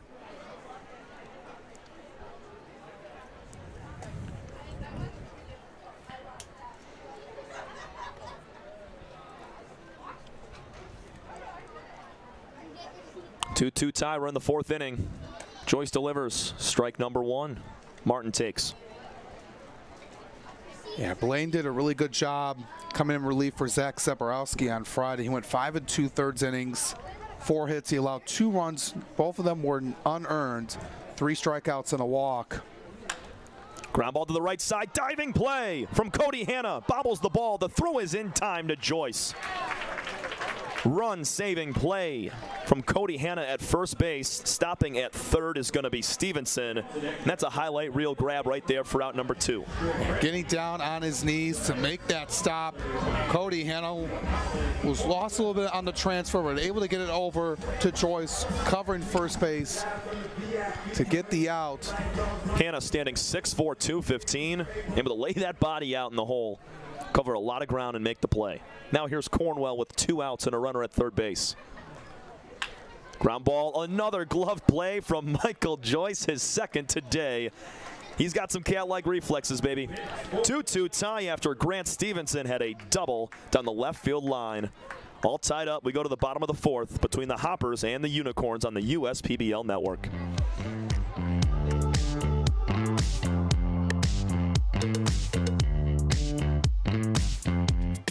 Everyone has something that motivates them to do better. And for me, that's my daughter Shelby. I named Shelby Construction Services after her as a reminder to always run the company in a way that would make her proud. Our goal isn't just to get the job done, but to get it done right. And that means making sure every customer has a 5-star experience. I think how a company treats you is just as important as the finished product. My daughter wouldn't have it any other way. Call 833-6-SHELBY. That's 833-6-SHELBY. Andy Appleby. I'm the owner and CEO of the USPBL. We're a 4-team league. We play at Jimmy John's Field in Utica, Michigan. Tryon has a wealth of resources that we can tap into when unique HR issues arise, even including visa and immigration issues related to our players. Tryon has helped us to get our baseball season up and running every year and has made a difficult task much easier. That's why we rely on Tryon. You can always rely on Tryon.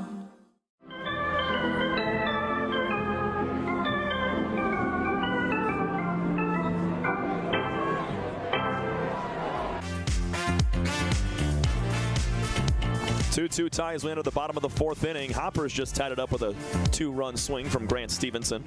And Ryan Carolden back out for another inning. He's been through 3, and he's given up 2 runs, 1 in each of the last 2 innings, and that's on 4 hits. Yeah, he's done his job here so far. Just a couple of those runs coming in, but his offense came through in the last half inning. Grant Stevenson came up clutch with a 2-run double, dropped in the left field line, staying fair, and it's a brand new ball game. What a weight lifted off the shoulders of these Hoppers.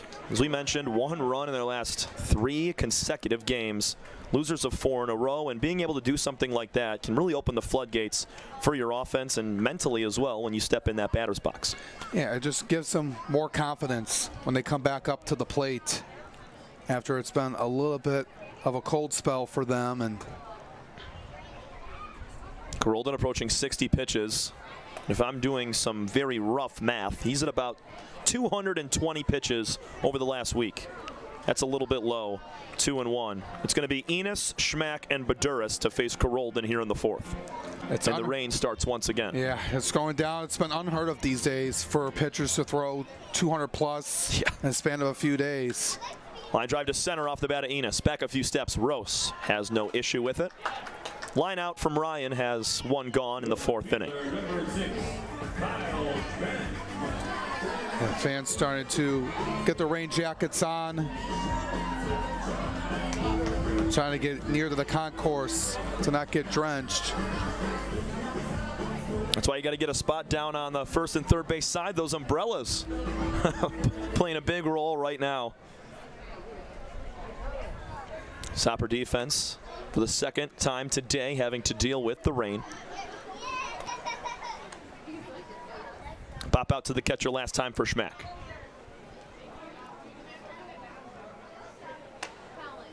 Carolden challenges inside, misses off the plate. 2-0. We've had really good weather all year long. It's been just a few days with some rain. I think we've had maybe 1 or 2 rainouts during a public game. Schmack fouls it 2-1. I know there's been more rainouts during the non-public games, but when we're playing baseball Thursday through Sunday, it's been really good weather. Yeah, for the most part. The fans have had some really good weather, sunny days, or there's been rain before the gates open and warm-ups, but when it comes to playing to game time, sunny skies or the rain is away, even if it's cloudy. But here's the 2-2 as the rain picks up, tap foul, and for a lot of those southern guys from Georgia, Florida, Tennessee, Carolinas, that type of area, they're used to a ton more rain during the summer season when playing baseball, whether in college or professionally. So it's a breath of fresh air when you're up here and you don't get the same sort of rain coverage. Yeah, especially being up here in the Midwest, and also they're getting used to playing in warm weather, in the summertime, and rather than in the spring where it gets cold up here. Broken bat, line drive, caught at 3rd from Aviles. Schmack snaps the bat, 2 outs on the soft line out. Able to move a few feet to his left, Luis Aviles gets his first put out over at the hot corner. We've seen them a lot, behind the dish, but taking over 3rd place for Todd Maddox today. Great job over there for him. Patrolling the position well. Breaking ball to Sam Baduras upstairs. Carolden having to grip onto his jersey to try to get just a little bit of dryness on the hand. Working through the glove as well to try to get a good grip. He scored a run on a fielder's choice his last time up Now he jacks one out to left field. It's hooking foul, but almost had the distance, hit the top of the wall. Cornwell gave it a nice chance and left. It was getting up there, then it took a bounce over. 2 runs on 3 hits, no errors for Eastside. 2 runs on 4 hits with no errors for the Unicorns. Wind has changed direction, starting to move in from center field. Here's the 1-1 outside.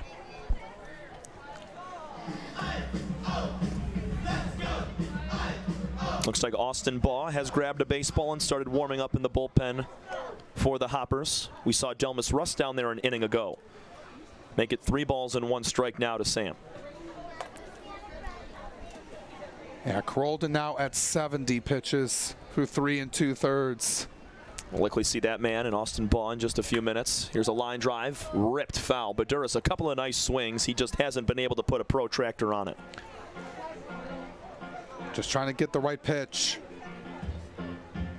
Full count, Carolden, all the way on that first base side of the rubber.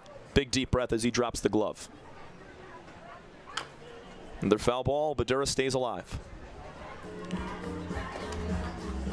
Baduras has done a really good job of not going away quietly. That's why his average and his offensive production has gone up.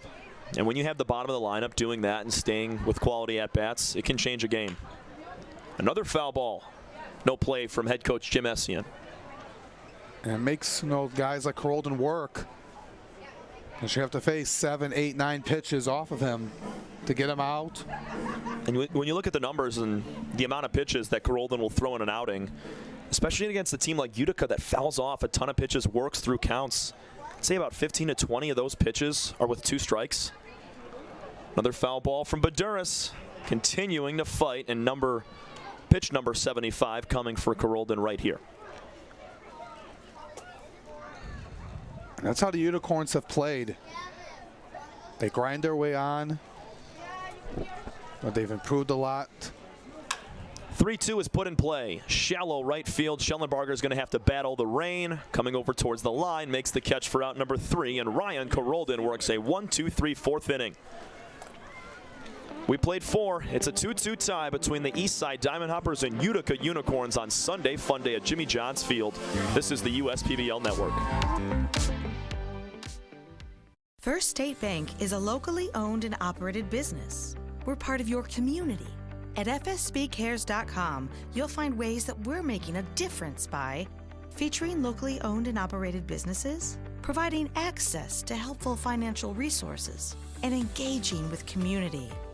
fsbcares.com is part of our commitment to the neighborhood because strong neighbors mean stronger communities. Where good neighbors do great things. Member FDIC, an equal housing lender. The Dave & Buster's method is designed to help you unlearn adulthood and discover the funner you hidden within you. The you that doesn't think about adult things and stuff. Ashley, I don't want to hear anything about your car registration when we're at Dave & Buster's. Okay. The you want to be. Let the Dave & Buster's method illuminate you. Begin the method today with 5 free games. You know you want to.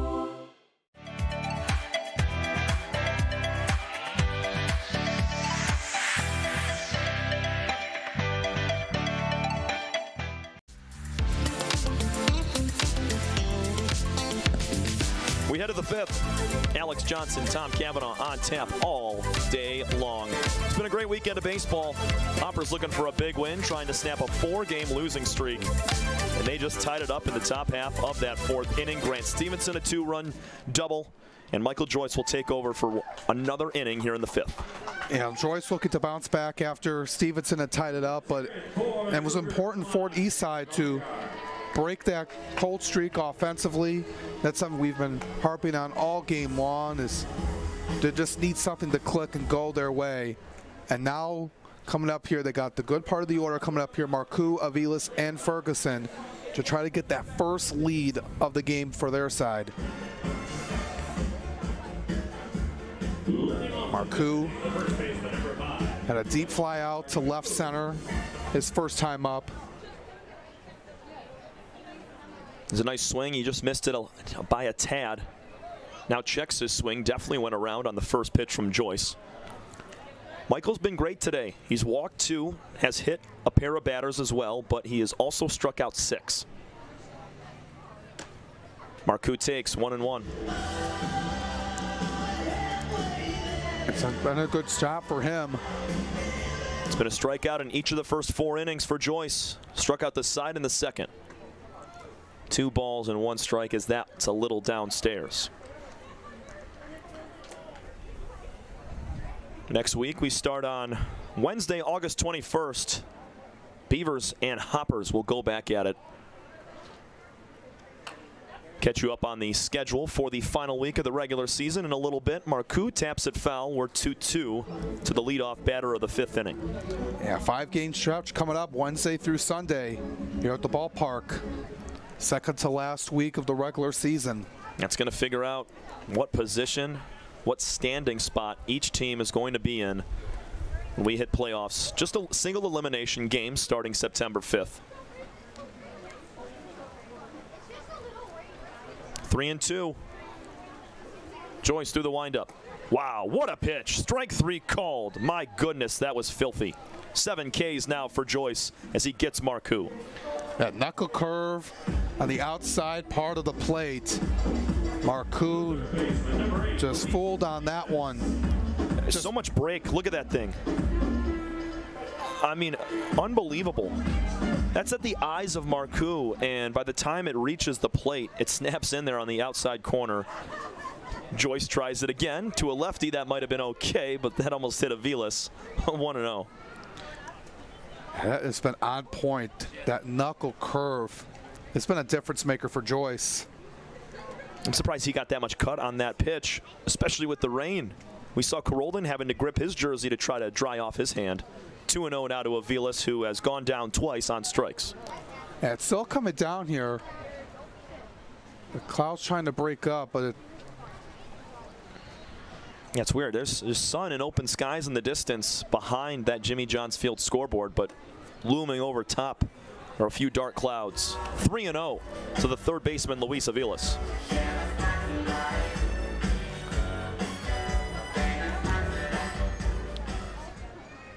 So going to get back here, throw a strike.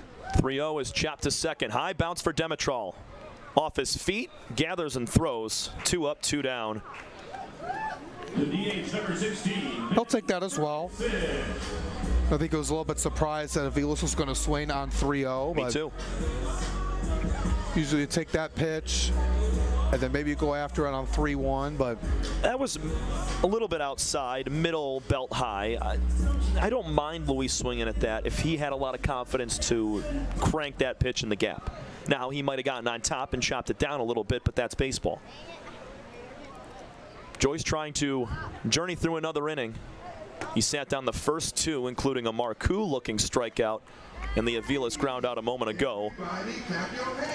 0 for 1 day for Ferguson. He walked in his first at-bat. And now he gets hit. Breaking ball. Marcoux faking the limp. Or sorry, Ferguson faking the limp. No, he's actually limping. At first, I thought it was just messing around for a moment because that was a breaking ball at 73, but that must have got a tender spot. And able to get to walk over the first base. As Ryan Cocky's now going to just take a look over at him. I apologize, Ben. Sorry. At first, I thought it was like Travis d'Arnaud when he fell over being hit by a knuckleball. And Ferguson is, I think that caught him on the knee or right between a few joints and the ball cap of that knee. He looks to be all right. I'm hoping Ben can stay in the ball game.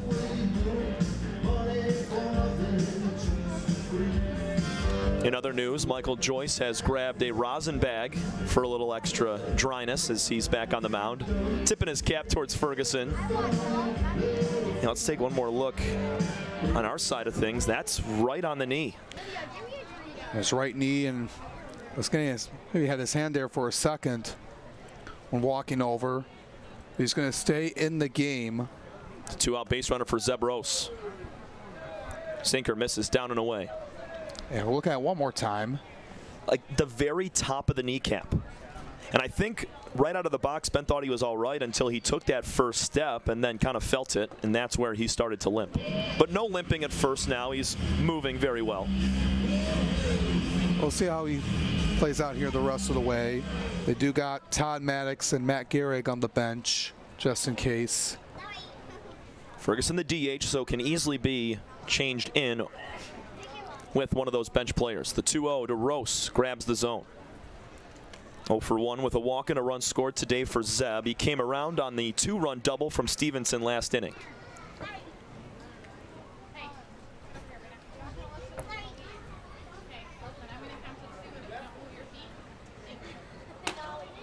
Nice frame job from Kreisen. That's strike 2 on the outside corner at the bottom of the zone, right on the corner. Rain is also subsided for the time being. No standing water on the field, maybe near the dugouts on the sides just a little bit. Full count now to Zeb. Yeah, it's cleared up as it stopped for a moment. The fans with their ponchos and umbrellas. So we got some cloudy skies over near the third base side. 3-2 pitch. Ferguson's off, and it's in the dirt. A hit batter and a walk. Has 2 aboard with 2 out now after Joyce retired the first 2 batters of the inning. 2-out rally. We got Brian Schellenbarger, who's been hot so far. He has had Joyce's number. 2 for 2. Ground rule double in the gap last inning and singled up the middle in the second. 31 total hits for Shelley on the year. Another productive season in the USPBL for the man out of Mount Vernon, Ohio. He's also a fan favorite in the league. Very personable, not only with us, but with the fans, other players on the opposing teams. Class act. It does a lot here for the league, and they're helping out on off days.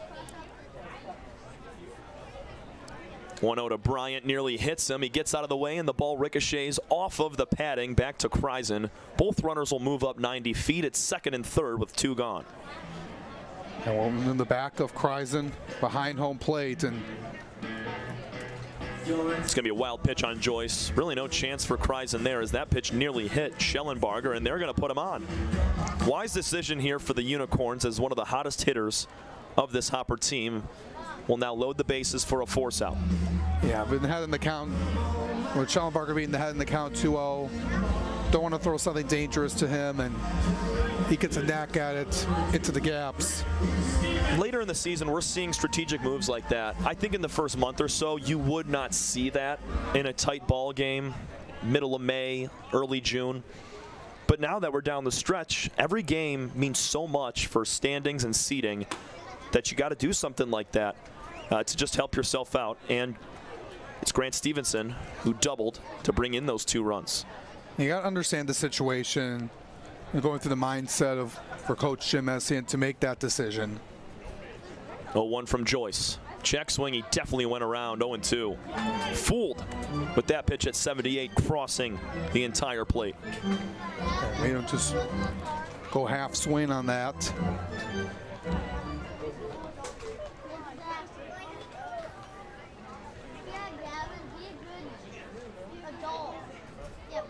There's the 0-2. Nice block from Kreisen. My goodness, that's a catcher right there. Keeping it in front, not allowing the run to score. It would have been Ferguson to the plate likely. Still tender with that right leg after he was squared up, and Kreisen just saved a run. It's been phenomenal behind the dish all season long. Making plays like that as well as framing his pitches. 1-2 on Stevenson. Joyce trying to get out of the jam. Swing and a miss. Michael Joyce, 8 strikeouts through 5 innings. He leaves them loaded, and we're tied at 2. Headed to the home half of the 5th. Unicorns and Hoppers all square on the USPBL network.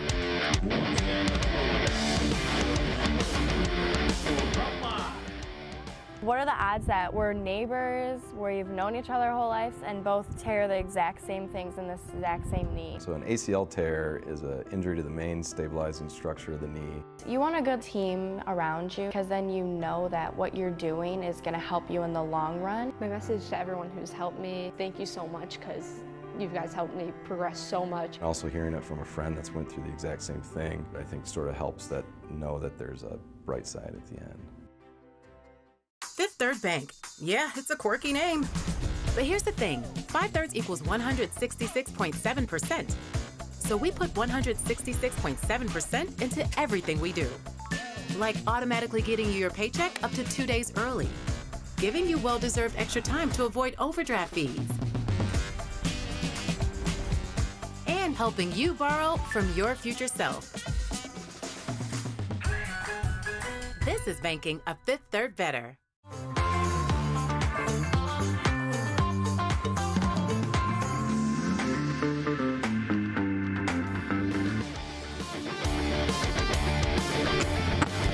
It's a 2-2 tie, bottom of the 5th inning. Alongside Alex Johnson, Tom Cavanaugh to conclude yet another weekend of USPBL baseball. Austin Baugh is your new pitcher on the mound for the Eastside Diamond Hoppers, concluding the 4-inning start for Ryan Carolden. He goes 4 frames, 4 hits, 2 runs. Both of them were earned. He walked 2 and did not strike anybody out. These Unicorns were timing him up perfectly today, and now they turn it over to the righty, Austin Baugh. Yeah, the Unicorns did their job. They were really aggressive, no fouling off every pitch they can and making Carolden work. And now they're able to turn it over to Austin Baugh for the Hoppers. Man out of Kentucky Wesleyan College, and he had 6'1", 205. As we take a look at his stat numbers, Tom, on the season, he's going to be making his 9th appearance in 18 2/3 innings pitched.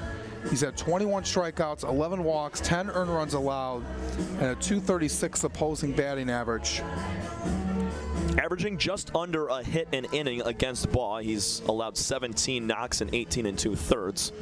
Doesn't give up a ton of extra base power, just 4 doubles and 1 long ball against Austin in just under 19 innings.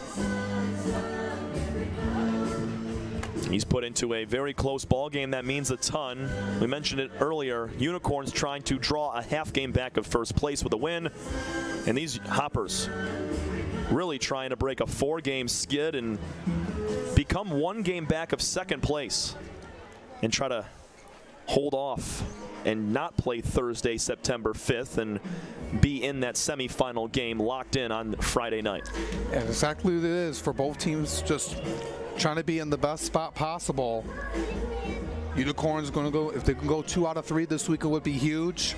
Hoppers trying to break this losing streak, get back in the win column, get to 500, and try to get themselves into at least second place. Nathan Kreisen with a base hit and a run scored in the 3rd inning. He will bat for the 2nd time and take a front door slider for strike 1.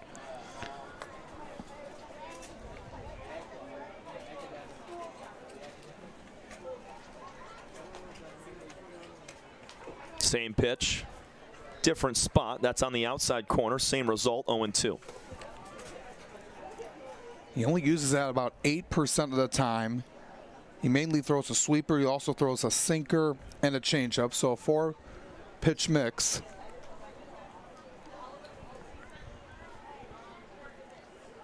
There's the sweeper one more time. A 3-pitch strikeout to Kreisen to start the day for Austin Baugh. Sent that one down in the low outside part of the zone, and Kreisen looked like he was going to get something on it, but got nothing. Nearly 3,000 RPMs on the spin rate. That's big league level right there.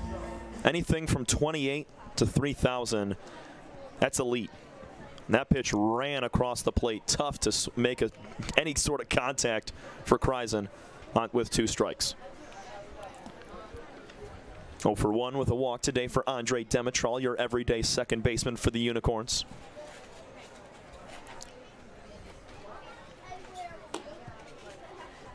Two balls, no strikes. That pitch missed a little bit low at 79 miles an hour. A lot of off speed from Baugh, trying to catch these Unicorns off balance. He's a guy that really doesn't use a fastball. So he's going to see a lot, in the mid to upper 70s, low to mid 80s. Lucci still getting warm in the bullpen for the Unicorns. He would be next after Michael Joyce. 3-0, ball got a battle back. That's high and tight. 4-pitch walk to Demetrol, has 1 on and 1 out in the 5th. The third baseman, number 15. You like to do that with your Demetrol. If he's going to throw everything off speed at you, away from the zone, he's got to be smart at the plate, and that's what he did right there to get himself on. Small lead at first for Andre Ochoa. Big swing and miss at the first pitch. That's a sweeper starting inside and finishing in the other batter's box. So much movement east to west with that pitch right there. He's locating it perfectly so far. Ball checks the runner, kicks and fires. Fouled away from Ochoa, 0-2.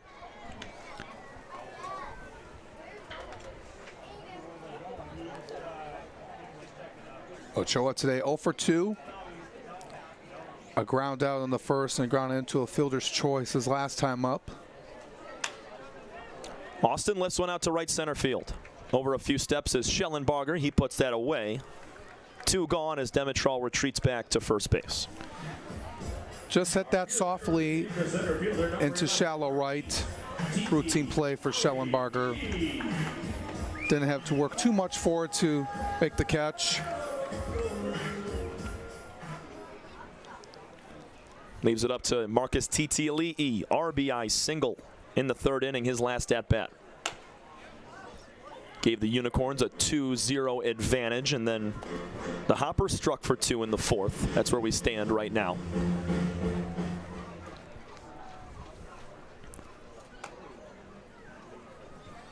Ball went to the outside corner with strike 1 on the first pitch, now misses inside. Now the Suns come back out. High pop-up. First base side, Marcoux gives chase for a moment, then gives up as it's into the seats.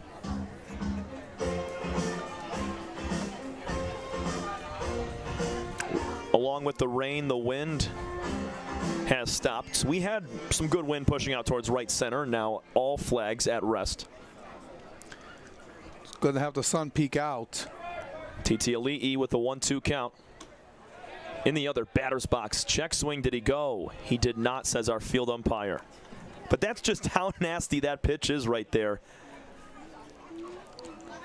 Because when it finished up, it was not close. But when that pitch was 75% of the way to the plate, it was still hittable. And the spin rate, too, at 29.19. Another foul ball from Titiali'i. It was almost near close, just 28.96 on that spin rate. Yeah, Austin gets a ton of spin. It's very impressive to watch what he's put together over the first couple batters in his relief appearance. Here's the 2-2. Going to get away from Hughes. Unable to stop that one, and Demetrol will chug on down to second. That one got by him. Lost control on that, and it's not something Baugh has ever done yet. That's his first wild pitch of the year.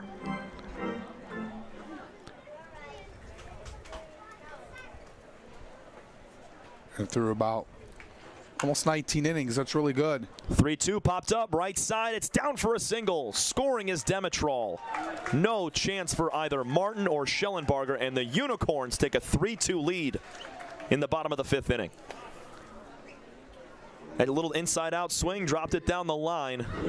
Didn't hit it entirely that hard, but it does the job. Yeah, just blooped right in. Gets the job done. Titiali'i with his 2nd RBI of the ball game.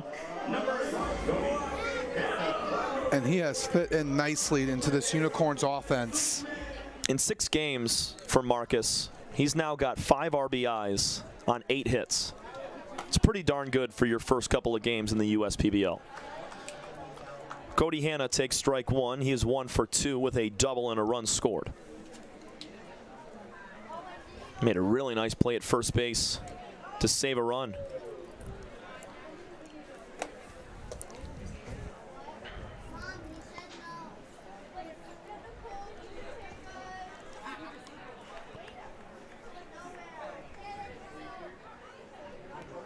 TTLE in between first and second. They pick off towards Marcoux, and the ball is off his glove.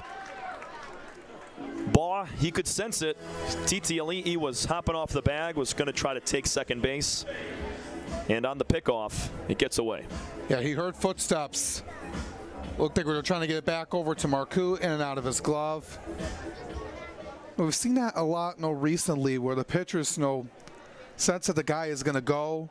Feels like they're going to get him in a rundown. And either the throw back to first is misplayed, or the throw to second is off target. 2-1 the count now to Hannah. Out of Coker University in North Carolina. That's off the plate outside. I'm sorry, South Carolina is where Coker University, Hartsville. He's another guy who just came in and has done his job in his first weekend in the league. 3-1 pitch, grabs the corner. Nice comeback there from Baugh. Backdoor sweeper gets the corner. Full count to the cleanup man, Cody Hannah, with a runner at second base and 2 outs. Tap fouled on the first base line.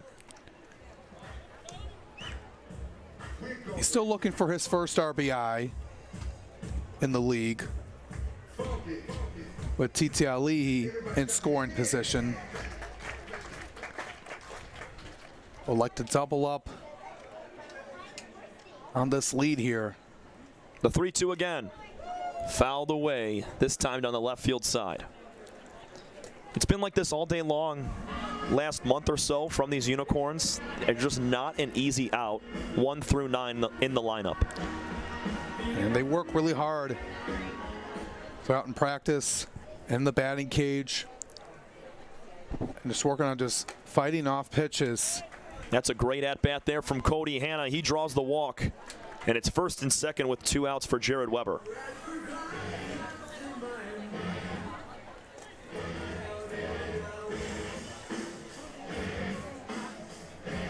Weber today 0 for 1. Number 40, Jared Weber. Had that huge home run in the 7th inning to give the Unicorns the lead. Fouls off the first pitch, and yeah, Alex, it was funny. Right before he swung the bat, I had mentioned that the Unicorns only had 2 runs on 3 hits, or 4 hits it might have been. Besides the 2-run Ochoa swing, they didn't have much to show for it, and then half a second later, Weber made it 4-3. Here's the 0-1 pitch, a little bit low. Hughes tried to bring that back up, couldn't do it.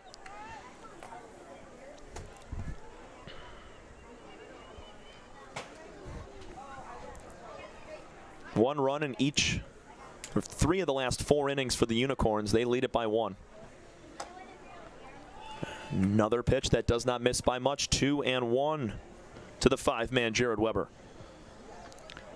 He's been the best hitter all year long for this team. Had a nice showing in the home run derby, showing his pop. But it's been consistent since day 1. It's a hooked foul ball, 2-2. Been incredible to watch here, right up there with Austin Ochoa as the top 2 guys in this offense. Ochoa leads the team in hits. Weber leads the team in RBIs.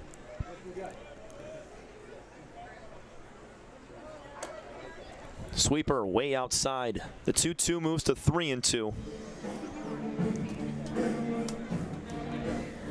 Runners will be off with the pitch with 2 outs. TTLE at second, Hannah over at first base.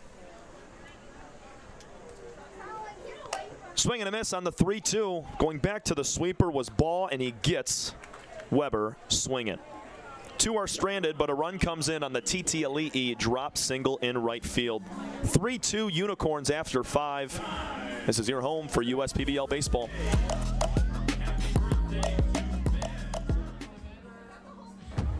We're for people, the pioneers, the underdogs, the players, and the slow and steadies. We're for people, for who they are and who they could become. Yes, we're a bank. And some say our business is all about money. But that's an old idea. Because look past the money, and you'll see real human lives. We see it. Because we're for people. Huntington, welcome.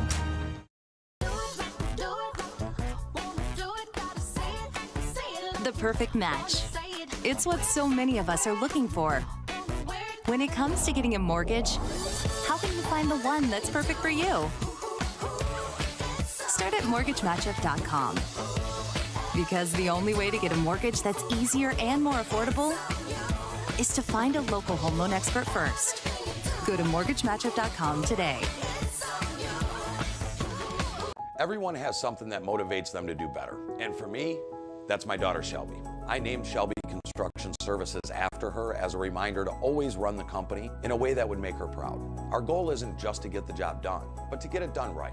And that means making sure every customer has a 5-star experience. I think how a company treats you is just as important as the finished product. My daughter wouldn't have it any other way.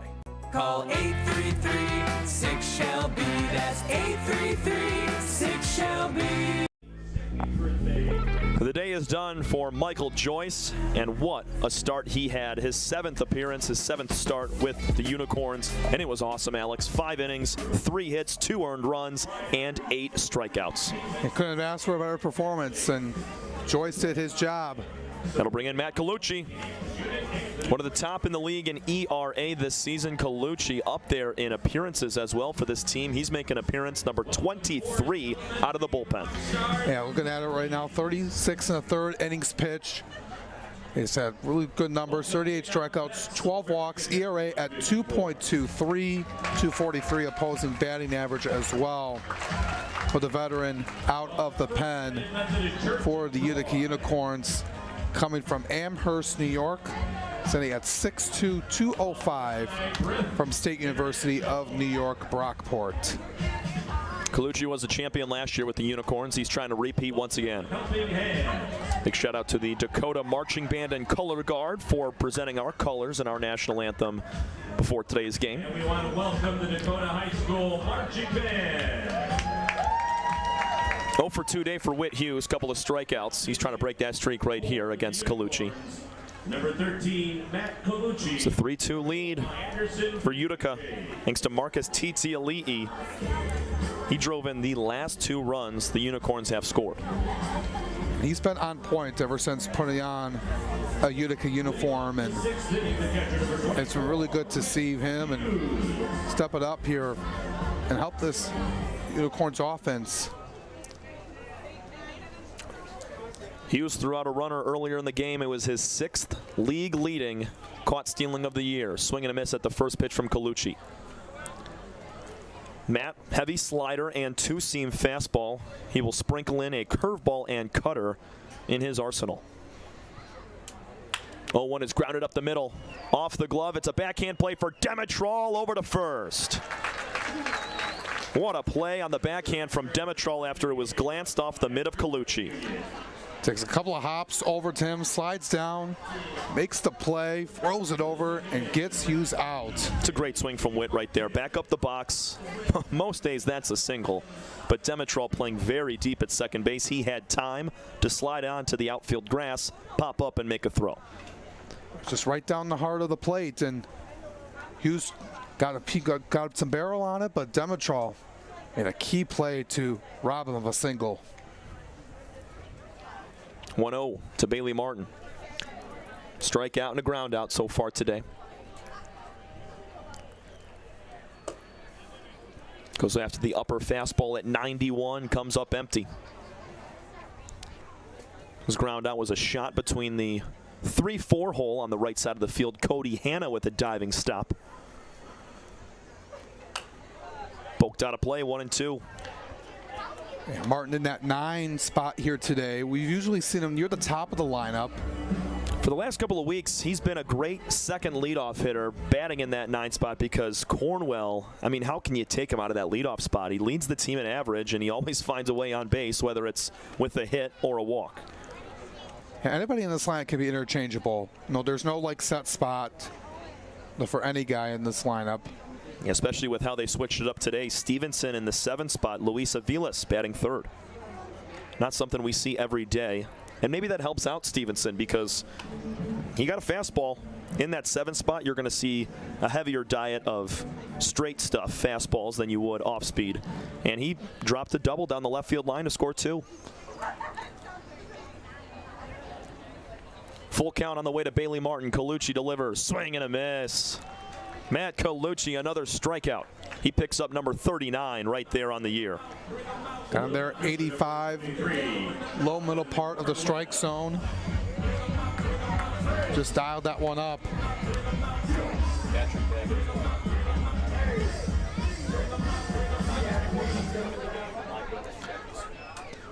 Here's Kellen Cornwell with 2 gone and nobody on. Breaking ball set in for strike 1, just above the belt. Cornwell with an 0 for 3 afternoon, but still has done a great job coming in and putting on the Hoppers uniform. I'm not going to make any assumptions, but he was warming up in the bullpen. Maybe just getting the arm loose to come in the game defensively.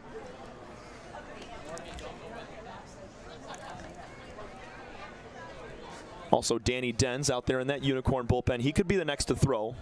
Patrick might just be getting that cannon loose for defensive work. The 0-2 pitch is up top.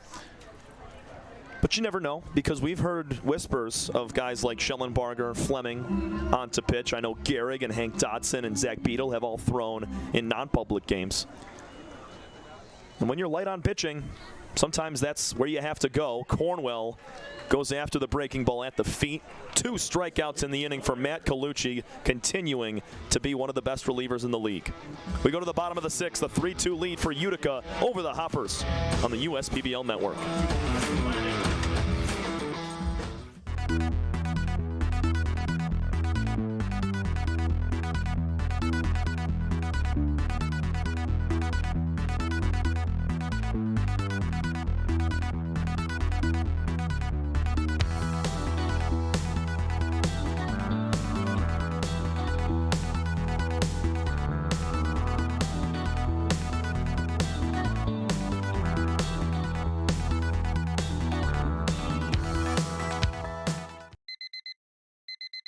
Time, it doesn't heal all wounds. Hard work, perseverance.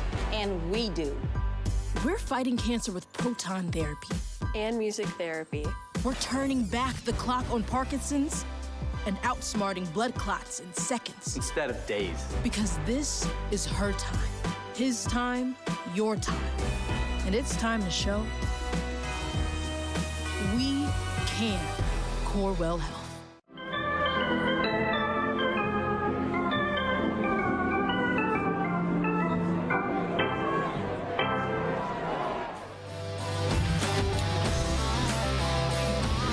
Welcome back in to the USPBL Network. Alex Johnson, Tom Cavanaugh. It's a 3-2 lead for the Unicorns over the Hoppers as we enter the bottom of the 6th inning. And Alex, when we said the rain was going to be on and off, it is literally on and off like the push of a button because it was sunny.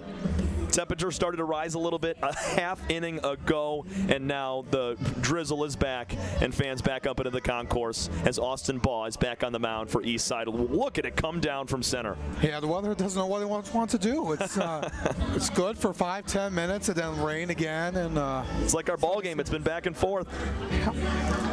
It's been a really good game here throughout here once again here this afternoon, and you like to see this kind of play here in these last few weeks.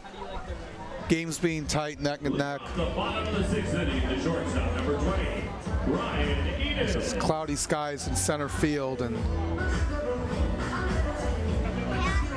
hoping for that to travel a little faster and get back on top of our ballpark. Austin Baugh allowed a run in the 5th. Marcus Titiali'i with an RBI hit. Here's Ryan Enos to lead things off, and he takes for ball strike 1, excuse me. Yeah, the 6, 7, 8 hitters due up for Utica this inning. 1-for-2 day for Enos. He had a bunt single in the first. Here's a ground ball to short, glove by Stevenson. To his feet, he throws on to get Enos. Great recovery from Grant Stevenson. I think the rain playing a little bit of a role there. He slipped at first and then was able to get up, gather himself, and throw on to first. Yeah, just a shot right over, getting down on the dirt. It's a little bit of a high throw over, but had enough time to get Enos out. It was that first step that kind of like a spun out his right tire, and that's what sent him to the ground to get back up. Sword of a swing from Schmack, 0-1. He's 0-for-2 on the day. A pop out and a line out. I'd like to add on more here if you're the Unicorns. You still got some time to build onto this lead, but yeah, give your bullpen a couple run cushion here. Saw Joyce go 5 strong. Colucci just retired the side in order in the 6th. See if Matt comes back out for another inning. I would assume so, but Danny Denz is getting hot in the bullpen for Utica currently. Yeah, they've been in a stretch of 4 games in 5 days. They'll play again on Tuesday, then after that they won't play till Saturday night. So they'll get some time off after that. Much needed time off for the Hoppers as well. This is their 6th game in 8 days. And they'll be back at it on Wednesday, Thursday, and next Sunday. We'll see Hoppers and Beavers Wednesday the 21st here at 7:05. Full count now to Schmack with 1 out, nobody on.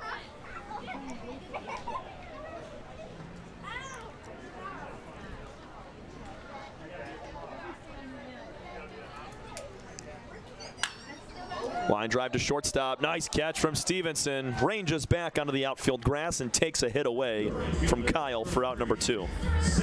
Able to track it down. It just floated off the bat of Schmack. Not really hard at 76. Gave him a lot of time to move over to his right. No slippage on that one. 2 outs for Baduras. Deep breath from Baugh on the mound. Breaking ball misses in the dirt and outside. RBI today for Baduras. He's 0-for-2.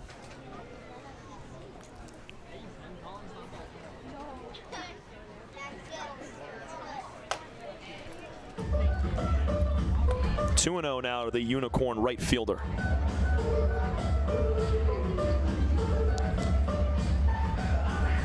Baduras had a battle in his last at-bat. It was a final batter Ryan Carolden faced. 2-0 lifted out to center field, coming in hard. Rose, he's going to make the catch. Sprinting in from center field. 1-2-3 inning for Austin Baugh, and the Unicorns go quietly in the 6th. Top 7 coming up. 3-2 lead for Utica on the USPBL network.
You know, they say, losing hope, that's the real disaster.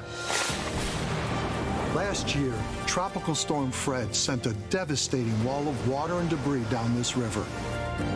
And when the waters receded, Belfour was here. Not just to rebuild, but to help restore the life of this community. Belfour, restoring more than property. Latter third of our ball game takes place right now. It's a 3-2 Unicorn lead, and there's a new man on the mound for the Unicorns. Matt Colucci just goes 1 inning. It's now Danny Den's time. Hollywood on the bump. The crafty lefty will take over for the Corns. And he has been on fire this season, making his 16th appearance on the year.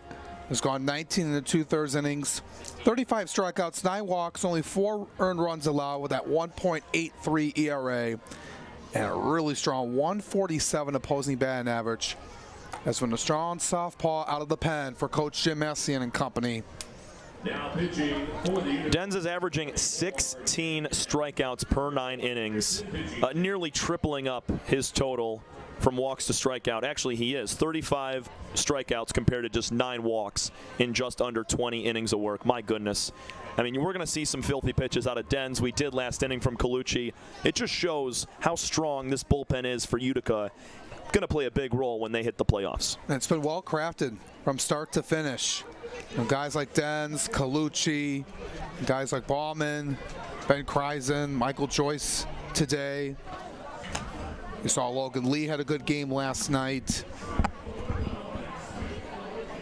Colucci goes just the 1 inning. No hits, no runs, no walks, 2 strikeouts.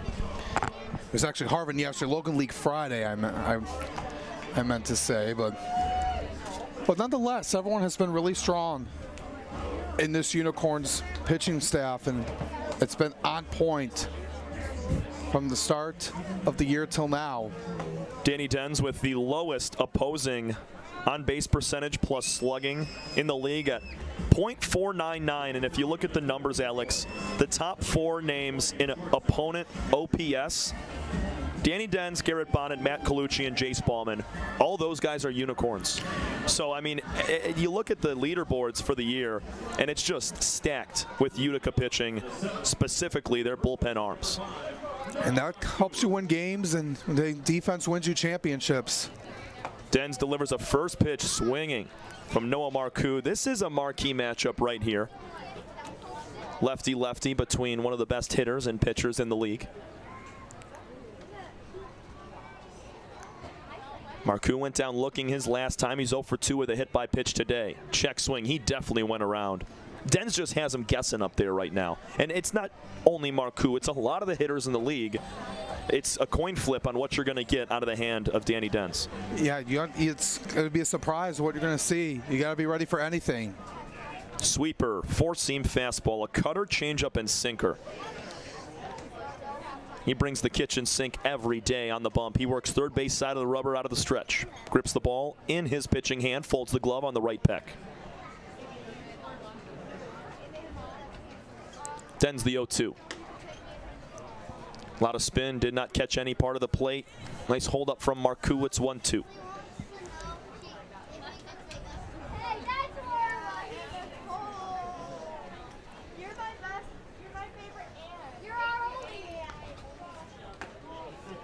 Nice pickup from Kreisen. Count evens up at 2 apiece. See Dens against the lefty. He'll try that front door sweeper that sits in for a strike, and then sometimes he's able to get it back door on right-handed hitters. See how he does that here. With the Hoppers having 4 lefties in the lineup today. He'll face another one this inning in Ferguson.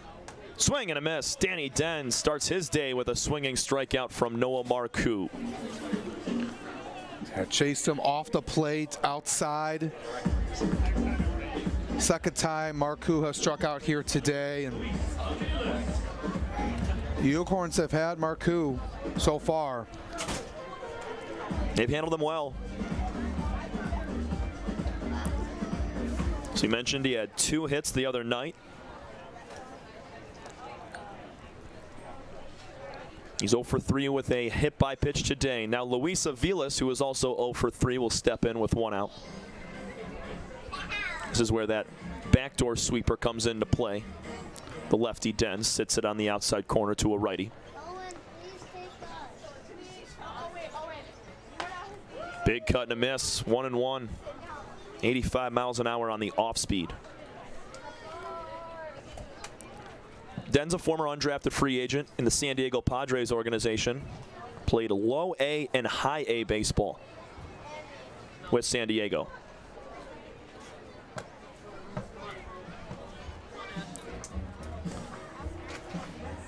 Just one of the couple players in this league have had experience playing in San Diego's farm system. Him and Matt Swilly were teammates together on the Lake Elsinore Storm. It's low A ball for the Pods. Swilly, the 33-year-old right-hand reliever from the Westside Woolly Mammoths. Now, we've seen a lot of guys in this league playing with each other either in college or even in minor league ball. And having it over here into the USPBL is incredible to watch. 3-1, swing and a miss. Full count to the Palmetto Bay, Florida native Luis Aviles at third base today. And it just feels like a small world for these guys, having those connections and be able to play on.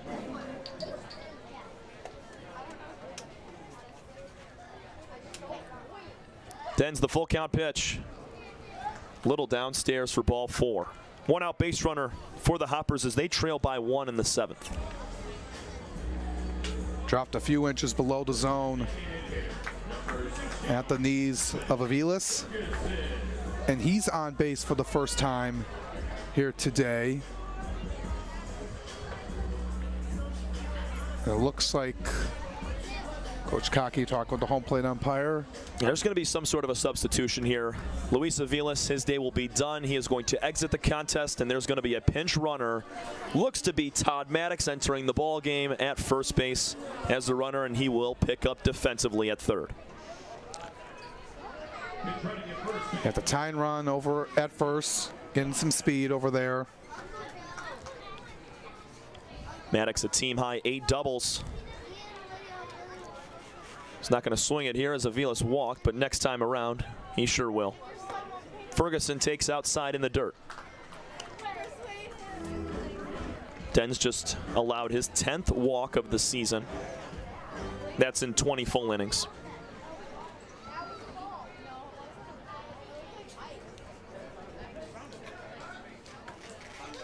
Kreisen's got to turn the glove over there. 93 with that pitch from Danny.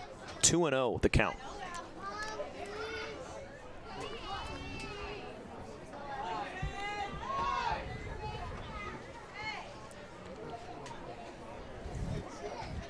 Hoppers got a clutch hit back in the 4th inning to tie it up at 2. Unicorns took a lead in the 5th. That's where we stand right now.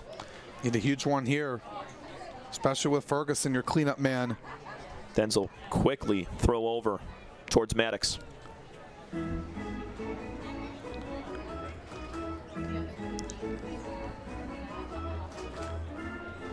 A chance to do so. Ferguson without a hit here today. He's reached base twice. A walk and a hit by pitch. That's down Main Street for a strike. Couldn't have asked for anything better. Den's looking to turn 2, get some weak contact. Pitch number 15 from Den's on the way. Way outside. A lot of movement on that pitch from Danny. It starts in the middle of the plate, and because of how far it travels east to west, that ends in the other batter's box. It's tough to start that pitch on the back hip of Ferguson and have it swing back. That's the only way it's going to go for a strike, is if you throw it directly at Ben to start. Foul to the screen, we're going to push to full. It just makes it tough, especially for a guy like Ferguson, who's had some really strong numbers and someone you got to be cautious about. Danny challenged with the 92-mile-an-hour fastball there. Let's see what he goes with on the full count with a man on, a man out. Denz checks over at the runner once. Now we'll pick over. Second disengagement, so Maddox can widen the lead a little bit.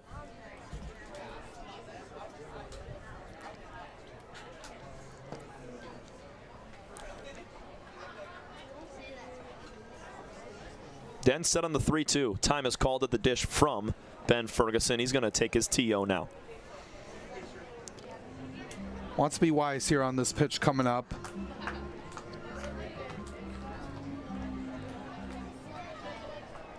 Like to move Maddox from first to third.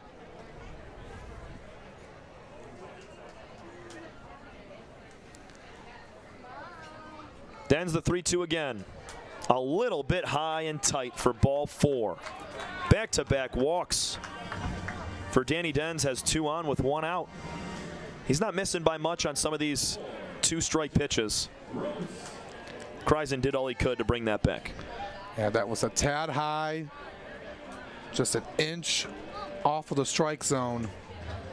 Was borderline.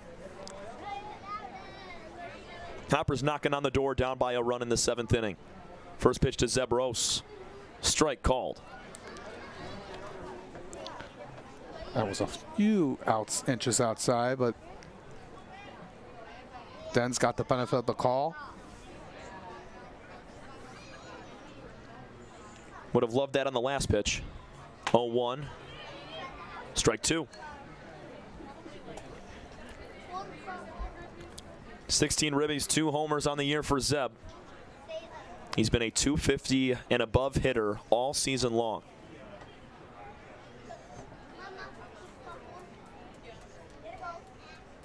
Dens checks the runner at second base. 0-2 is flicked away, foul.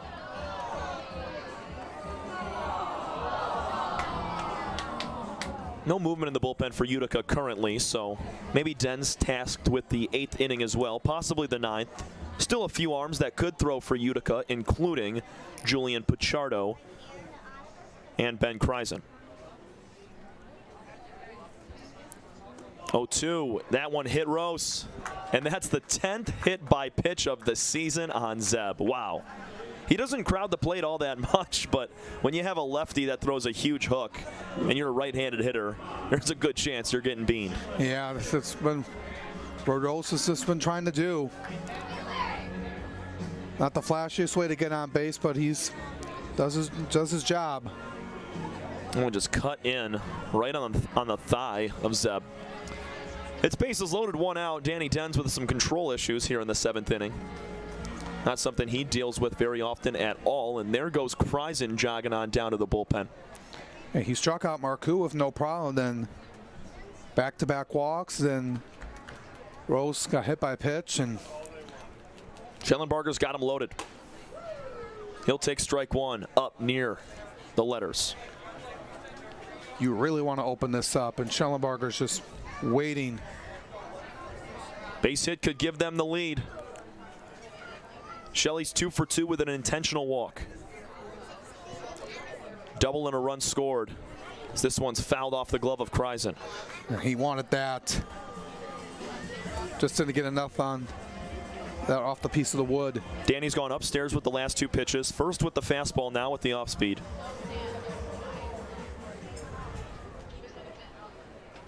Looking for a second strikeout in the inning. Schellenbarger hands away from the body, wags it just a tad. The 0-2 in the dirt.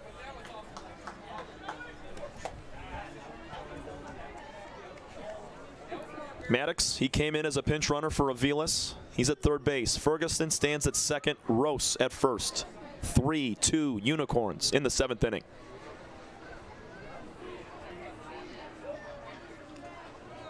Another block up from Kreisen. Schellenbarger let it go. Almost pulled the trigger and was able to hold up.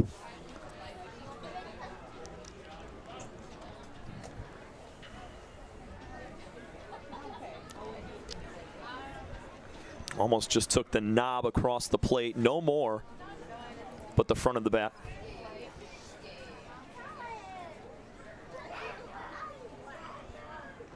Dens leans in, gets his sign. Schellenbarger eyes him down. 2 balls, 2 strikes with 1 gone in the inning. Kreisen set up on the outside corner. Ground ball to second base softly. Enos going to have to throw on to second. Baggett on the kick. They called him off the base. Baggett begging his case. They said he was off the bag. They do not get Rose at second, and we are tied as Maddox comes around to score. By the way, defensively, didn't pick this up originally. Ryan Enos moves from shortstop to second. Baggett is now in the game at shortstop, and Cam Farrar is the left fielder. Assistant coach Pat Adams talking with the infield umpire. Run scores regardless, so we're tied at 3 apiece. It just depends on if they got Rose for out number 2. Ferguson will be safe. Schellenbarger the same. And now asking for help is assistant coach Pat Adams, and our crew will discuss. From our perspective, it looked like Patrick kicked the bag. That is a play that he makes 12 times out of 10. And the call will stand. So bases loaded, 1 out instead of runners on the corners, 2 outs in a tie ball game. We'll look at this one more time. Sheldon Parker will get the RBI. Here's Enos on the ground ball. It's a nice throw on to Baggett, but he might have already kicked the bag and transferred his weight towards first before he caught the baseball. And I think that's what our field umpire was saying on the call, was he kicked the bag but didn't have the baseball in his glove, and by the time he caught it, he was disengaged with second. So it'll be bases loaded, 1 out in a tie ball game for Grant Stevenson, and there's more conversation taking place on the mound.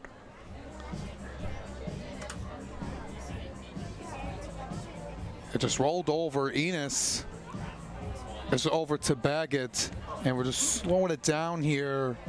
His foot was on the bag. Guess it just depends on if he had the baseball when he did kick the bag. See, from there it looks like he's off. On that freeze frame, that brief freeze frame, it looked like he caught the ball and had already moved towards first. So let's set up the defense one more time. Cam Farrar is now in the game in left field for Kyle Schmack. Baggett is now the shortstop, and Enos moves from short to second. So it looks like Demetral is off the field, and so is Schmack. How about this gritty baseball play right here? Danny Denz has some muck in his shoes from the dirt and the wet ground. He's using half a shard of a broken baseball bat to dig out the mud. Oh. That's some JUCO stuff right there.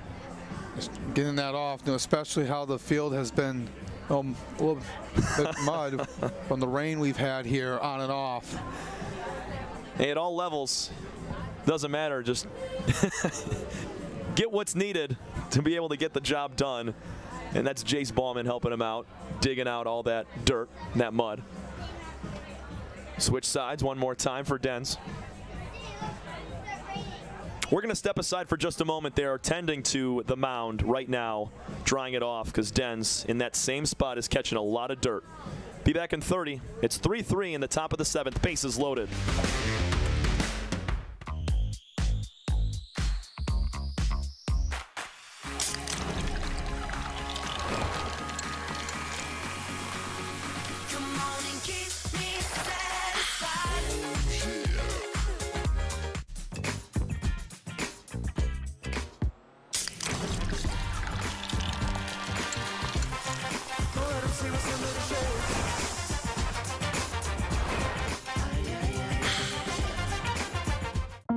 You know, they say, losing hope, that's the real disaster.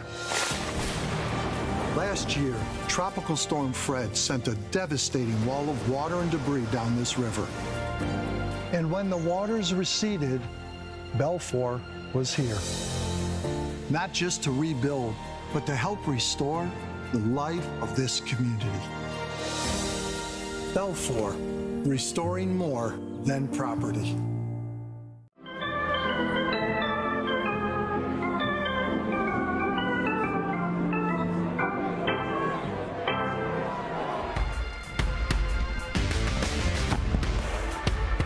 Danny's got the mud out of his shoes. He's back on the mound.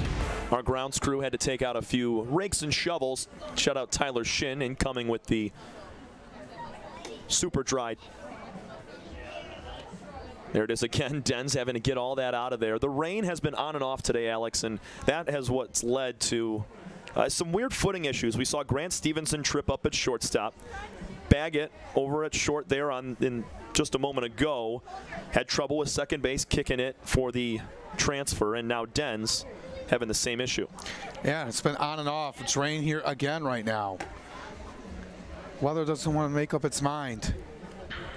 It's not affecting the field in a huge way. Like, there's no standing water, but it's definitely muddy, and you can tell. And if you're a baseball player and you have those cleats on and there's mud stuck to the bottom, you feel like you're wearing bricks on your feet. And when Danny's lifting that leg for a leg kick every time, you cannot have your feet weighing you down. I don't blame him for wanting to dig out all that mud. Bases loaded, 1 out after the misplay at second from the middle infield of Utica. Grant Stevenson 1 for 2 with a hit by pitch. Swings and fouls off the first pitch.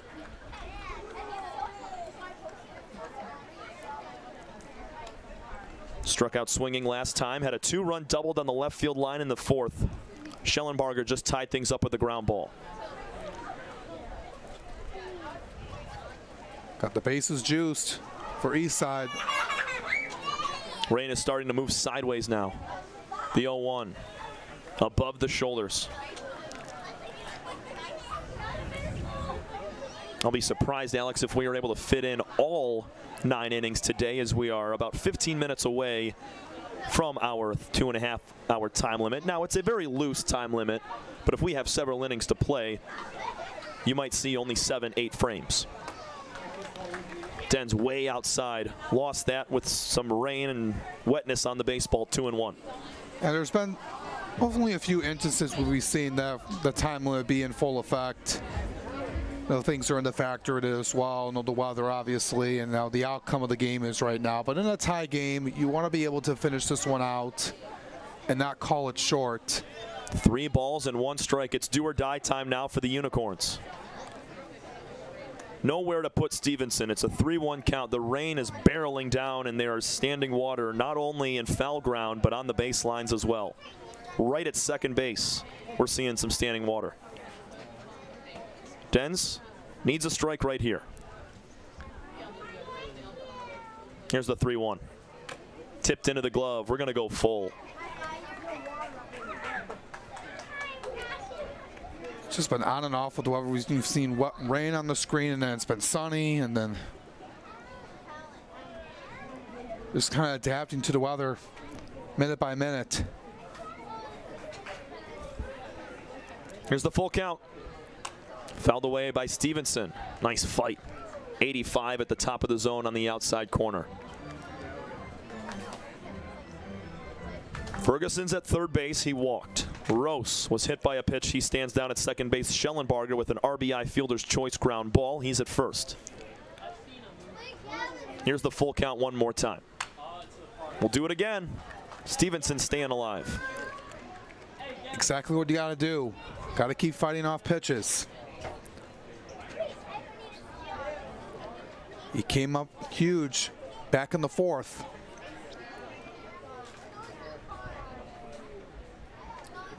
Den's looking for the knockout punch on 3-2 with 1 gone.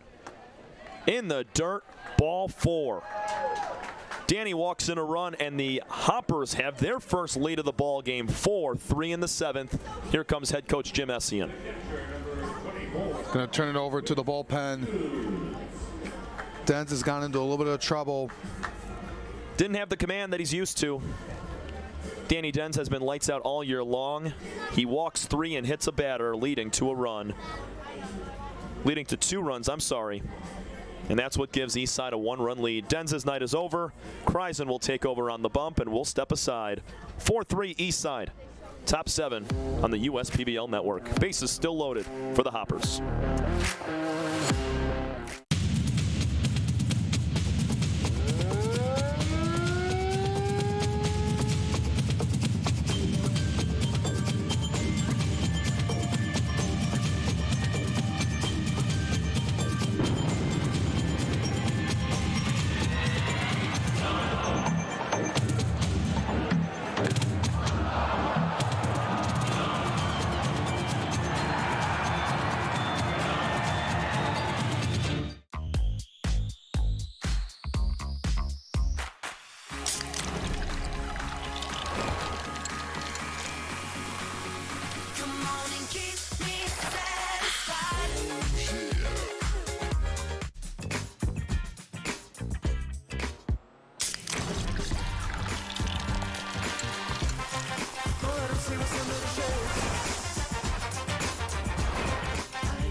Time doesn't heal all wounds. Hard work, perseverance. And we do. We're fighting cancer with proton therapy. and music therapy. We're turning back the clock on Parkinson's and outsmarting blood clots in seconds. Instead of days. Because this is her time. His time, your time. And it's time to show we can. Corewell Health. You know, they say losing hope, that's the real disaster. Last year, Tropical Storm Fred sent a devastating wall of water and debris down this river. And when the waters receded, Belfour was here.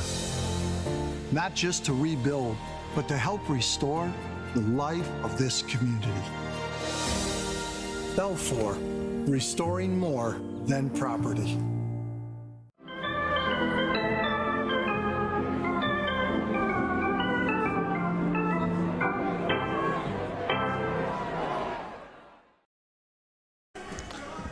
Getting back here in the 7th inning, Hoppers with the bases loaded. Ben Kreisen coming in place of Danny Dens. Kreisen last pitched on Friday, Tom, where he allowed the go-ahead double to Kobe Seltzer to help give the Mammoths the win in that one. In a tough spot right now with the bases loaded and only one out, and the Hoppers have the lead. First pitch to Whit Hughes, tap foul. Got a piece of Ethan Kreisen behind the plate. Hughes is the 7th batter of the inning. Strikeout to Noah Marcoux started things. Since then, it went walk, walk, hit by pitch, fielder's choice, and a walk.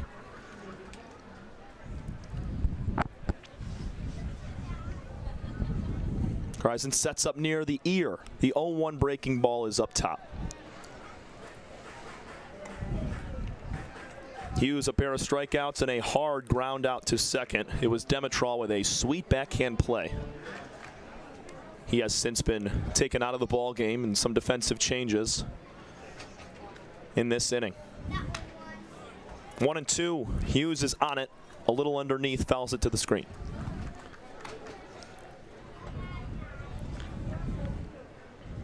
Looking to tack on more as Whit Hughes steps off. Ben Kreisen wants a new baseball. We'll see if Austin Baugh comes back out for another inning. He sat down the Unicorns 1-2-3 in the 6th. We did see Delmas Russ getting warm as well for the Hops. Also, Nick Bastian is now getting warm. Man out of Saginaw Valley State. This ball gets away from Kreisen, not too far. Rose has got to put the brakes on at third. Rain starting to affect the leather. So you can see this pitch high and outside, and it was caught by Kreisen, but in and out of the glove. 2-2 now to Whit Hughes. Yeah, how short the backstop is, not enough room. And to score was a good job by Rose to put on the brakes. Whit Hughes to left center field. Driven deep. TT Ali looking up. That ball's off the top of the wall. Rose scores. Schellenbarger to the plate. He's in.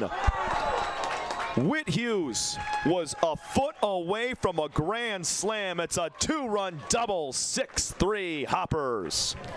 That has to feel pretty good for Whit Hughes. Just drilled that baseball to one of the deepest parts of the yard.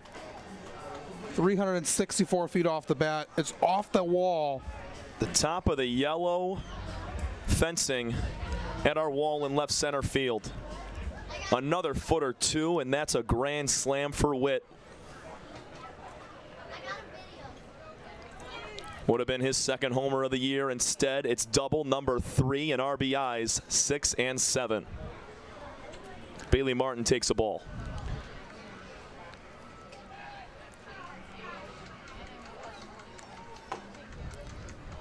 And this is the game that the Hoppers desperately needed. Absolutely. As we mentioned numerous times, we hate to harp on it, but it's a key to the storyline of this game. Eastside, 1 run in their last 3 games up until today, and they've popped off for 6 so far. So got some more to do with only 1 out. 2-1 as Martin comes up empty. First hit of the inning right there from Whit Hughes. And he was the 7th batter to come to the plate, and there's 1 out. Don't see that really often. Almost never. 2-1 from Kreisen. Just above the letters. Hitters count for Bailey, 3-1. Colin Cornwell waiting on deck.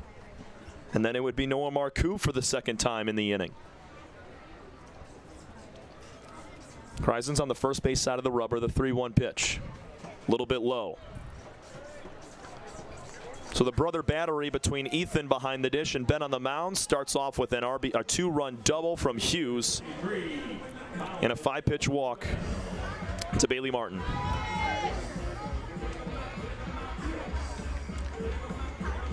It's a very off day from Unicorn relievers. Talk about the OPS for opponents against all these guys, and 4 Unicorns at the top of the list. Cornwell takes ball 1 high. And the off days are bound to happen. Things like this occur. Just know they were upset on that Schellenberger grounding into a fielder's choice that they thought Patrick Baggett stepped on the bag. That could have changed the inning. They had first and third, 2 outs. And you can't can't predict what would happen next, but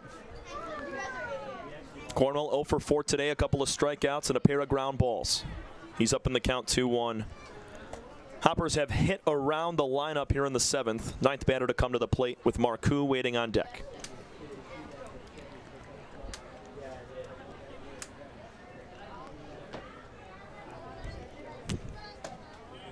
Kreisen gets strike 2 called inside corner at the belt. They need an out right here. Absolutely. The last 8 have reached after a leadoff strikeout from Marcoux to start the inning. 2-2 line drive, right center field. That's going to split the gap.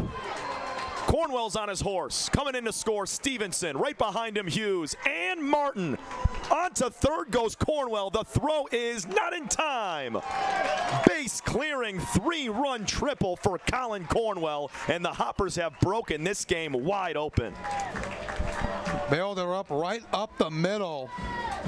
Right down Main Street. Colin Cornwell didn't miss it. Drove that one all the way down into the right center field gap, clearing the bases, and have really busted the door for Eastside, putting up a 7th spot in the 7th inning. First triple of the year for Cornwell. RBIs 6, 7, and 8. And he was due. 0 for 4, a couple of swinging strikeouts. It was only a matter of time before he put up hurting on a baseball. 0-1 to Marcoux is on the ground to first. Hanna, underhand flip to Kreisen. That's out number 2. The run comes in to score. RBI ground out from Marcoux makes it 10-3 Hoppers in the 7th.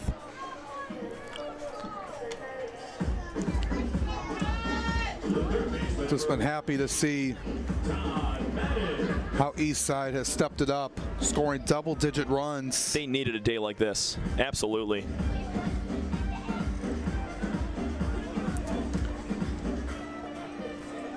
This was a team that was hot offensively all season long. Last time they scored double-digit runs was back on July 31st when they won 10-4 against Westside. Here's Todd Maddox. He came in as a pinch runner for Luis Aviles earlier this inning after Luis walked. And now in the same frame, Maddox will swing it. 10 runs on 5 hits today. And in this inning, they've scored 8 runs on just 2 hits, both extra base hits, the double from Hughes and the triple from Cornwell.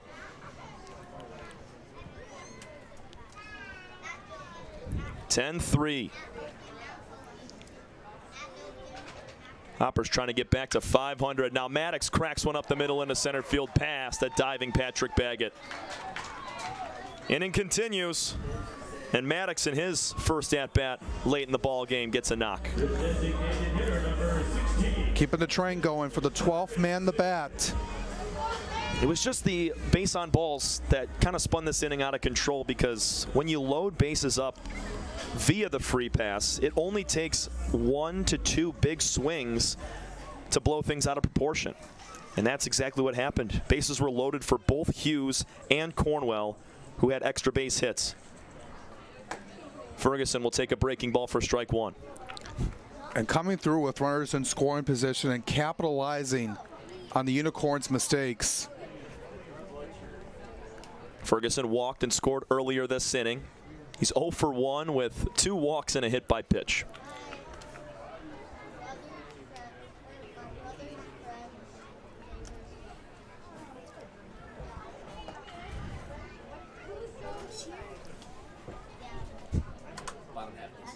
Last.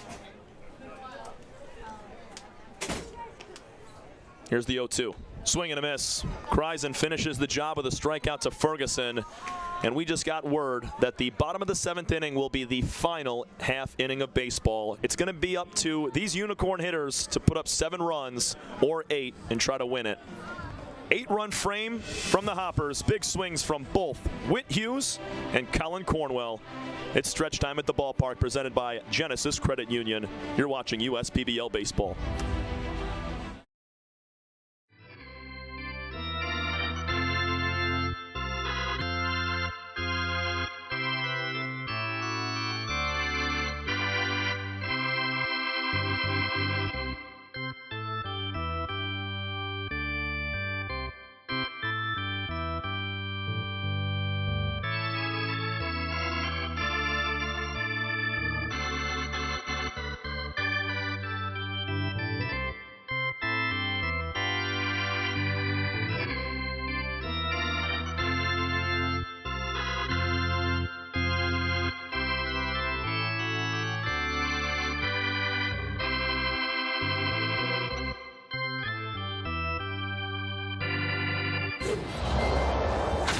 Make your move with a quick and easy mortgage from Genesis Credit Union.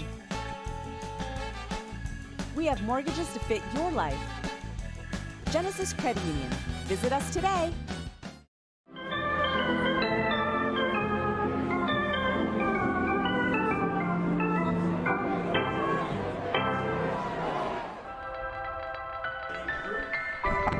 Huge swing from Colin Cornwell, splitting the right center gap and capping an 8-run top of the 7th inning. And this game has changed drastically, Alex Johnson. 10-3, bottom of the 7th inning. I know we just hit stretch time, but it's going to be our last frame due to the 2.5-hour rule. Yeah, this was just a crazy inning for the Hoppers. Put up an 8-spot. No, another thing that's about it, only 2 hits. Yeah, unbelievable. There were 5 walks in that inning, including a hit by pitch. And now Nick Bastian will toe the slab for Eastside, trying to put the finishing touches on a win that would snap a 4-game losing streak. And this is something that the Hoppers desperately needed. Having a day like this after the offense has been frozen for the last week or so, but Bastian, the 6'4", 190, 22-year-old, attended Rochester College and Saginaw Valley State out of Clinton Township, Michigan, the lefty. Coming in with not a ton of time on the mound for this Hopper team, just 12 2/3 innings pitched. This is his 8th appearance, 7th out of the bullpen. 15 strikeouts compared to 3 walks in just under those 13 innings. A 4.97 ERA in that time, but he's going to fill up the zone. Gonna have a pinch hitter. It's gonna be Blake Solomon getting the pinch hit situation for Kreisen. Coming in 188 on the season. He's been in the DH role in the last 2 games. Number 7, Ethan Kreisen.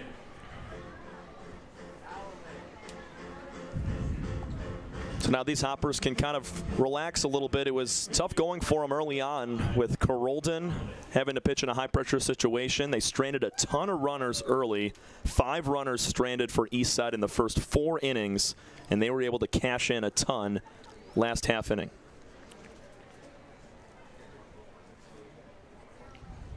Solomon swings and misses on the 1-1. He's down on the count.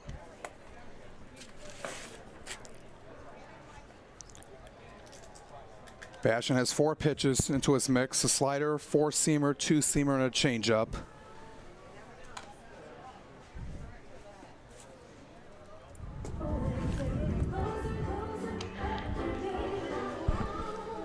Eastside has just one more hit than Utica today, but they have 7 more runs. So it was on the bullpen and those walks from Danny Denz that led to the big inning. 1-2 is outside. And Danny's a heck of a pitcher. It was just not his night. Could not find the command that he's used to. Yeah, it was just a little bit of a struggle in the last half inning where he walked 2 and hit Rose. And then that turning point in that inning was the Schellenbarger fielder's choice. That Enos threw it over to Baggett, and he thought he stepped on the bag, but infield umpire didn't agree. If you didn't catch it in the last couple of minutes, this is the final half inning of baseball. We have reached our 2.5-hour time limit. We've actually exceeded it by a few minutes now. So 7 to tie or 8 to win for the Unicorns with nobody out in a 3-2 count on Blake Solomon, the pinch hitter. Tipped into the glove, strike 3. Hughes closes the book on out number 1, and Bastian posts a leadoff strikeout to start his 7th inning. The batter, number 18, Patrick. Good to have him come into the ball game like this. It's been a while since we've seen him on the mound, but good to see him strike out the pinch hitter Solomon. Another pinch hitter is going to be Patrick Baggett. He was in defensively last inning, so he's in place of Demetrol. Bastian at 86 misses outside. So we mentioned Wednesday, it's going to be a public contest here at Jimmy John's Field, the 21st. Beavers taking on the Hoppers. Big swing and a miss from Baggett, 1-1. Then on Thursday, Eastside will play Westside. Friday, we have the Woolly Mammoths facing off against the Birmingham Bloomfield Beavers. Saturday is Utica and Beavers, and the Sunday, Hoppers and Westside.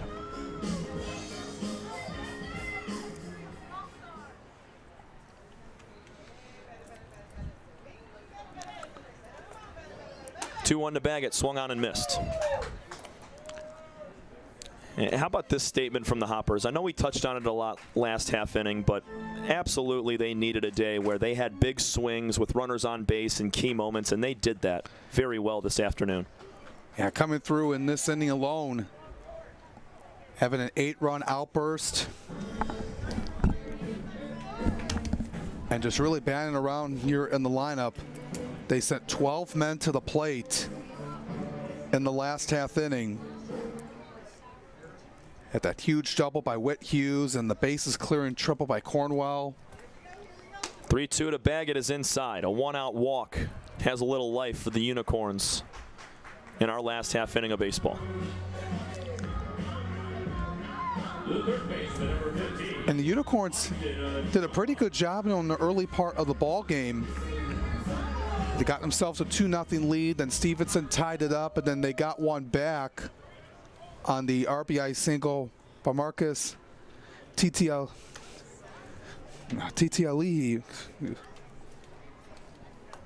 1-0 to Ochoa, who's 0 for 3 today, reached on a fielder's choice in the 3rd.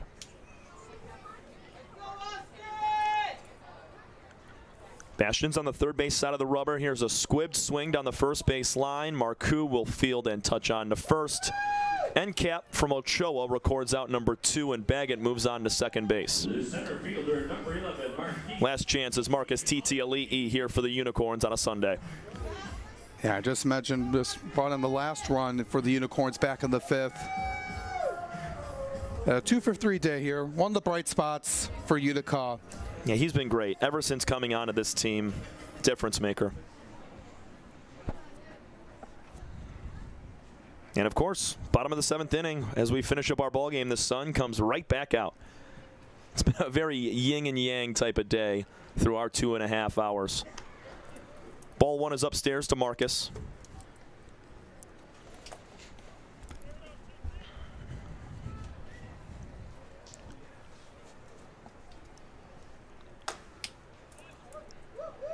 Slide piece does not catch the zone. 2-0. Unicorns with the loss will move to 21-19. The Hoppers will become 500 once more at 20-20 through 40 games. high and tight, make it 3-0. And this is a big game in the standings. Eastside is 2 games back of second. These Unicorns in that second place spot. So a win today for Eastside would bring them just a game back. Trying to avoid playing on that Thursday for the quarterfinal. It's a 4-pitch walk to Marcus Titiali'i, and there's 2 on with 2 out.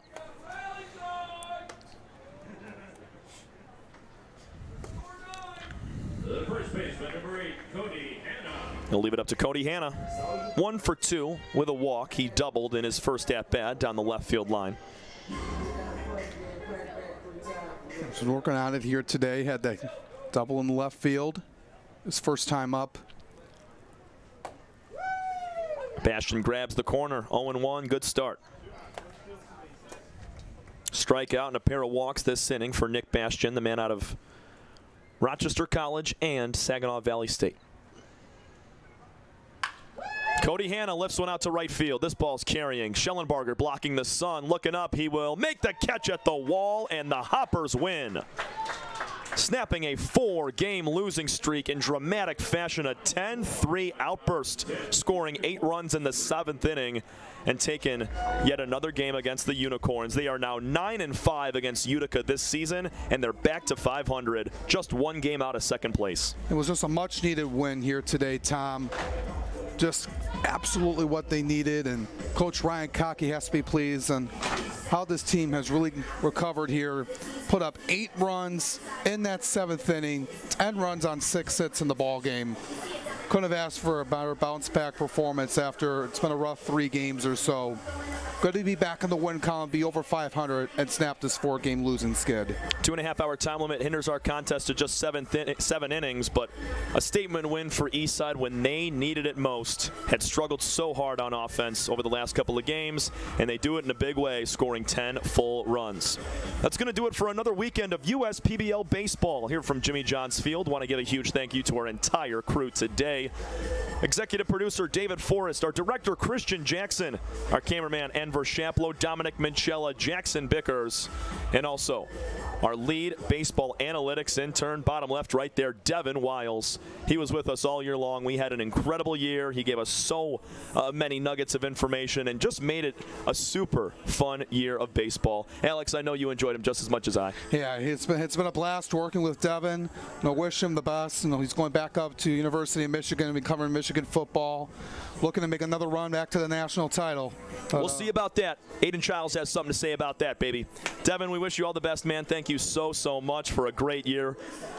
We'll see you in Ann Arbor. Your final score one more time on a Sunday, 10-3. The Hoppers break a 4-game losing streak. They move to 20-20 with a 10-3 victory. Big swings from both Colin Cornwell and Whit Hughes. From Alex Johnson, I'm Tom Cavanaugh. We'll see you next week, everybody. Have a great day.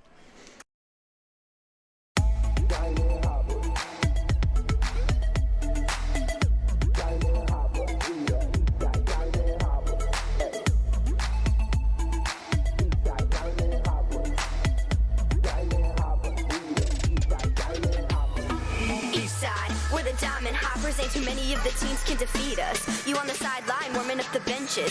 Need a lesson, I can show you, I can teach ya. You see a Diamond Hopper fan, point them out, ayy. Fly ball, catch a frog, walk it out, ayy. Every time we score, I'm throwing up my diamond. Both hands in the air, same timing.